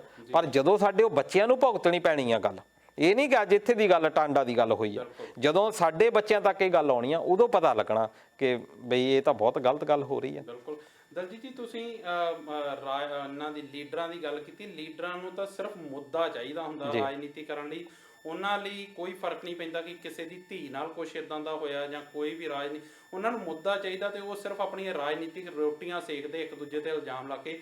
ਬਾਕੀ ਜੇਕਰ ਲੋਕਾਂ ਦੀ ਗੱਲ ਕੀਤੀ ਜਾਵੇ ਜਾਂ ਸਾਡੀ ਗੱਲ ਕੀਤੀ ਜਾਵੇ, ਸਾਨੂੰ ਆਪਣੇ ਅੰਦਰ ਝਾਤ ਮਾਰਨੀ ਪੈਣੀ ਆ, ਸਾਨੂੰ ਆਪਣੇ ਸਵੈ ਪੜਚੋਲ ਜਿਹਨੂੰ ਕਹਿੰਦੇ ਆ ਉਹ ਕਰਨੀ ਪੈਣੀ ਕਿ ਅਸੀਂ ਅੱਜ ਕਿੱਥੇ ਆ ਕੇ ਖੜੇ ਹੋ ਗਏ ਆ। ਅਸੀਂ ਉਹਨਾਂ ਦੇ ਵਾਰਸ ਆ ਜਿਨ੍ਹਾਂ ਨੂੰ ਇੱਜ਼ਤਾਂ ਦੇ ਰਾਖੇ ਕਿਹਾ ਜਾਂਦਾ ਸੀ, ਤੇ ਅੱਜ ਜੋ ਘਟਨਾਵਾਂ ਸਾਡੇ ਨਾਂ ਨਾਲ ਸਾਡੇ ਜੁੜਦੀਆਂ ਜਾ ਰਹੀਆਂ ਆ, ਉਹ ਸਾਨੂੰ ਕਿੱਥੇ ਲਿਆ ਕੇ ਖੜਾ ਕਰ ਰਹੀਆਂ, ਸਾਨੂੰ ਸੋਚਣਾ ਪੈਣਾ। ਬਿਲਕੁਲ ਜੀ। ਤੇ ਦਲਜੀਤ ਜੀ, ਇਹਦੇ ਨਾਲ ਦੁਸ਼ਹਿਰੇ ਦੇ ਨਾਲ ਹੀ ਮੈਂ ਅਗਲੀ ਖਬਰ ਵੀ ਕਰਨੀ ਚਾਹੂੰਗਾ। ਕਿਸਾਨ ਜਥੇਬੰਦੀਆਂ ਜਿਹੜਾ ਇਸ ਵਕਤ ਅੰਦੋਲਨ ਪੰਜਾਬ ਦੇ ਵਿੱਚ ਪਿਛਲੇ ਕਈ ਮਹੀਨਿਆਂ ਤੋਂ ਚੱਲ ਰਿਹਾ ਆ, ਕਿਸਾਨ ਜਥੇਬੰਦੀਆਂ ਜਾਂ ਕਿਸਾਨ ਜਿਹੜੇ ਆ ਸੜਕਾਂ ਤੇ ਨਿਕਲੇ ਹੋਏ ਨੇ, ਉਹਨਾਂ ਨੇ ਦੁਸ਼ਹਿਰੇ ਤੇ ਵੀ ਇਹ ਐਲਾਨ ਕੀਤਾ ਕਿ ਉਹਨਾਂ ਵੱਲੋਂ ਮੋਦੀ ਦੇ ਜਿਹੜੇ ਆ ਪ੍ਰਧਾਨ ਮੰਤਰੀ ਮੋਦੀ ਦੇ ਪੁਤਲੇ ਫੂਕੇ ਜਾਣਗੇ। ਇਹਨੂੰ ਕਿੱਦਾਂ ਦੇਖਦੇ? ਇਹ ਕੋਈ ਕਿਸਾਨ ਜਥੇਬੰਦੀਆਂ ਦੇ ਵੱਲੋਂ 40-41 ਪਿੰਡਾਂ ਦੇ ਵਿੱਚ ਇਹ ਹੈਗੀ ਉਹਨਾਂ ਦੀ ਪਲੈਨਿੰਗ। ਥੋੜੇ ਦੇਰ ਤੱਕ ਇਹ ਵੈਸੇ ਵੀ ਖਬਰਾਂ ਨਸ਼ਰ ਹੋ ਜਾਣੀਆਂ ਆ ਕਿ ਕਾਫੀ ਇਹਦੇ ਉੱਤੇ ਵੀ ਗੱਲ ਚੱਲ ਰਹੀ ਆ ਕਿ ਨਸ਼ਰ ਕਿੱਦਾਂ ਦੀਆਂ ਖਬਰਾਂ ਜਿਹੜੀਆਂ ਆਉਂਦੀਆਂ, ਕਿਉਂਕਿ ਕਿਸਾਨ ਜਥੇਬੰਦੀਆਂ ਇਸ ਵੇਲੇ, ਜਿੱਦਾਂ ਮੈਂ ਪਹਿਲਾਂ ਗੱਲ ਕਹੀ ਆ ਕਿ ਰਾਵਣ ਦੇ ਪ੍ਰਤੀਕ ਹੋਰ ਵੀ ਲੋਕ ਬਹੁਤ ਬਣ ਗਏ ਆ। ਹੁਣ ਉਹਨਾਂ ਨੇ, ਕਿਸਾਨ ਜਥੇਬੰਦੀਆਂ ਨੇ ਇਹ ਗੱਲ ਕਹੀ ਆ ਕਿ ਸਾਡੇ ਲਈ ਤਾਂ ਜਿਹੜੇ ਰਾਵਣ ਆ ਉਹੀ ਮੋਦੀ ਵਰਗੇ ਜਾਂ ਜਿਹੜੇ ਬੀਜੇਪੀ ਗਵਰਨਮੈਂਟ ਦੇ ਵਿੱਚ ਜੋ ਡਿਸੀਜਨ ਲਏ ਗਏ ਆ ਉਹ ਸਾਡੇ ਲਈ ਰਾਵਣ ਬਣ ਗਏ ਆ।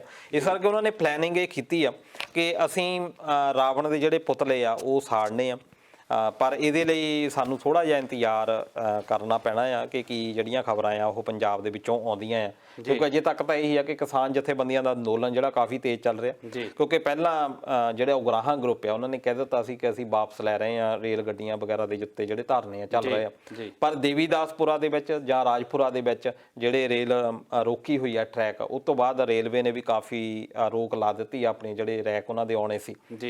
ਤੇ ਇਹ ਜਿਹੜਾ ਅੰਦੋਲਨ ਆ ਲਗਾਤਾਰ ਚੱਲ ਰਿਹਾ, ਪਰ ਜਿਹੜੀਆਂ ਕਿਸਾਨ ਜਥੇਬੰਦੀਆਂ ਆ ਉਹ ਇੰਡੀਆ ਲੈਵਲ ਦੇ ਉੱਤੇ ਆਪਾਂ ਗੱਲ ਕਰ ਲਈਏ 27 ਤਰੀਕ ਨੂੰ ਉਹਨਾਂ ਨੇ ਪੂਰਾ ਮੀਟਿੰਗ ਸੱਦੀ ਆ, ਉਸ ਤੋਂ ਬਾਅਦ ਆਪਾਂ ਨੂੰ 2 ਦਿਨਾਂ ਤੱਕ ਪਤਾ ਲੱਗ ਜਾਣਾ ਆ ਕਿ ਕੀ ਡਿਸਾਈਡ ਕਰਦੇ ਆ। ਪਰ ਖਾਸ ਤੌਰ ਤੇ ਜਿੱਦਾਂ JP ਨੱਡਾ ਨੇ ਜਿਹੜਾ ਕਿ ਭਾਜਪਾ ਦਾ ਮੁਖੀ ਆ ਤੇ ਉਹਨਾਂ ਨੇ ਕਿਹਾ ਕਿ ਇਹ ਜਿਹੜੇ ਕਿਸਾਨ ਆ ਜਿੰਨੇ ਧਰਨਾ ਦੇ ਰਹੇ ਆ ਉਹ ਦਲਾਲ ਨੇ। ਬਿਲਕੁਲ, ਦੇਖੋ ਇੱਕ ਪੋਲੀਟੀਕਲੀ ਪਹਿਲਾਂ ਇੱਕ ਵਾਰੀ ਸੁਖਬੀਰ ਬਾਦਲ ਹੋਣਾ ਨੇ ਵੀ ਕਹਿ ਦਿੱਤਾ ਸੀ ਇਹ ਵਿਹਲੇ ਲੋਕ ਨੇ ਜਿਹੜੇ ਧਰਨੇ ਦੇ ਉੱਤੇ ਬਹਿ ਜਾਂਦੇ ਨੇ। ਬਿਲਕੁਲ ਉਦਾਂ ਦਾ ਬਿਆਨ, ਯਾਨੀ ਲੀਡਰਾਂ ਦਾ ਇਹ ਦੇਖ ਲਓ ਜਿਹੜਾ ਸੱਤਾ ਦੇ ਵਿੱਚ ਆ ਉਹਨਾਂ ਨੂੰ ਇਹ ਵਿਹਲੇ ਲੱਗਦੇ ਆ, ਦਲਾਲ ਲੱਗਦੇ ਆ, ਜਦੋਂ ਇਹ ਬਾਹਰ ਜਾਂਦੇ ਆ ਵਿਰੋਧੀ ਧਿਰ ਦੇ ਵਿੱਚ ਉਹਨਾਂ ਨਾਲ ਸਿਮਤੀ ਹੋ ਜਾਂਦੀ ਹੈ।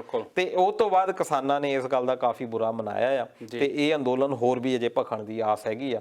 ਤੇ ਕਿਉਂਕਿ ਬਿਹਾਰ ਦੇ ਵਿੱਚ ਚੋਣਾਂ ਚੱਲ ਰਹੀਆਂ, ਉੱਥੇ ਮੋਦੀ ਸਾਹਿਬ ਦਾ ਸੀਗਾ ਭਾਸ਼ਣ ਤੇ ਉਹਨਾਂ ਨੇ ਕਹਿ ਦਿੱਤਾ ਵੀ ਇਹ ਜਿਹੜੇ ਇਸ਼ਾਰਾ ਕਰ ਦਿੱਤਾ ਕਿ ਅਸੀਂ ਬਿਲਕੁਲ ਵਾਪਸ ਨਹੀਂ ਲਵਾਂਗੇ। ਸਾਨੂੰ ਵੀ ਉਮੀਦ ਸੀ ਕਿਉਂਕਿ ਪਹਿਲਾਂ ਜਿੰਨੇ ਵੀ ਇਹਨਾਂ ਨੇ ਹੁਣ ਤੱਕ ਰੂਲਿੰਗ ਬਣਾਈ ਆ, ਜਿੰਨੇ ਵੀ ਲਾਅ ਲੈ ਕੇ ਆਉਂਦੇ ਆ, ਚਾਹੇ ਉਹ ਧਾਰਾ 370 ਦੀ ਗੱਲ ਕਰ ਲਈਏ, ਚਾਹੇ ਆਪਾਂ ਨੋਟਬੰਦੀ ਦੀ ਗੱਲ ਕਰ ਲਈਏ, ਚਾਹੇ ਆਪਾਂ GDP ਦੀ ਗੱਲ ਕਰ ਲਈਏ, ਜਿੰਨੇ ਵੀ ਹੁਣ ਤੱਕ ਦੇ ਲਾਅ ਦੇ ਬਾਰੇ ਆਪਾਂ ਗੱਲ ਕੀਤੀ ਆ ਉਹਦੇ ਵਿੱਚ ਇਹੀ ਹੋਇਆ ਕਿ ਇਹਨਾਂ ਨੇ ਜੋ ਡਿਸਾਈਡ ਇੱਕ ਵਾਰੀ ਕਰ ਲਿਆ ਉਹ ਵਾਪਸ ਨਹੀਂ ਮੁੜਦੇ ਤੇ ਉਹ ਇਸ਼ਾਰਾ ਇੱਕ ਵਾਰੀ ਹੋ ਚੁੱਕਾ ਤੇ ਕਿਸਾਨ ਕਾਫੀ ਗੁੱਸੇ ਦੇ ਵਿੱਚ ਨੇ। ਮੈਂ ਨਰਿੰਦਰ ਮੋਦੀ ਹੋਣਾ ਵੱਲ ਬਾਅਦ ਚੋਂ ਆਉਣਾ ਦਲਜੀਤ ਜੀ, ਜਿੱਦਾਂ JP ਨੱਡਾ ਹੋਣਾ ਨੇ ਜੋ ਕਿਸਾਨਾਂ ਨੂੰ ਦਲਾਲ ਕਿਹਾ ਜਾਂ ਕਿਹਾ ਕਿ ਇਹ ਜਿਹੜੇ ਸੜਕਾਂ ਤੇ ਬੈਠੇ ਆ ਪਿਛਲੇ ਇੰਨੇ ਮਹੀਨਿਆਂ ਤੋਂ ਜਿਨ੍ਹਾਂ ਨੇ ਇੱਕ ਅੰਦੋਲਨ ਵਿੱਢਿਆ ਹੋਇਆ ਆ, ਉਹ ਕਿਸਾਨ ਨਹੀਂ ਹੈਗੇ, ਉਹ ਦਲਾਲ ਆ, ਵਿਚੋਲੀਏ ਆ।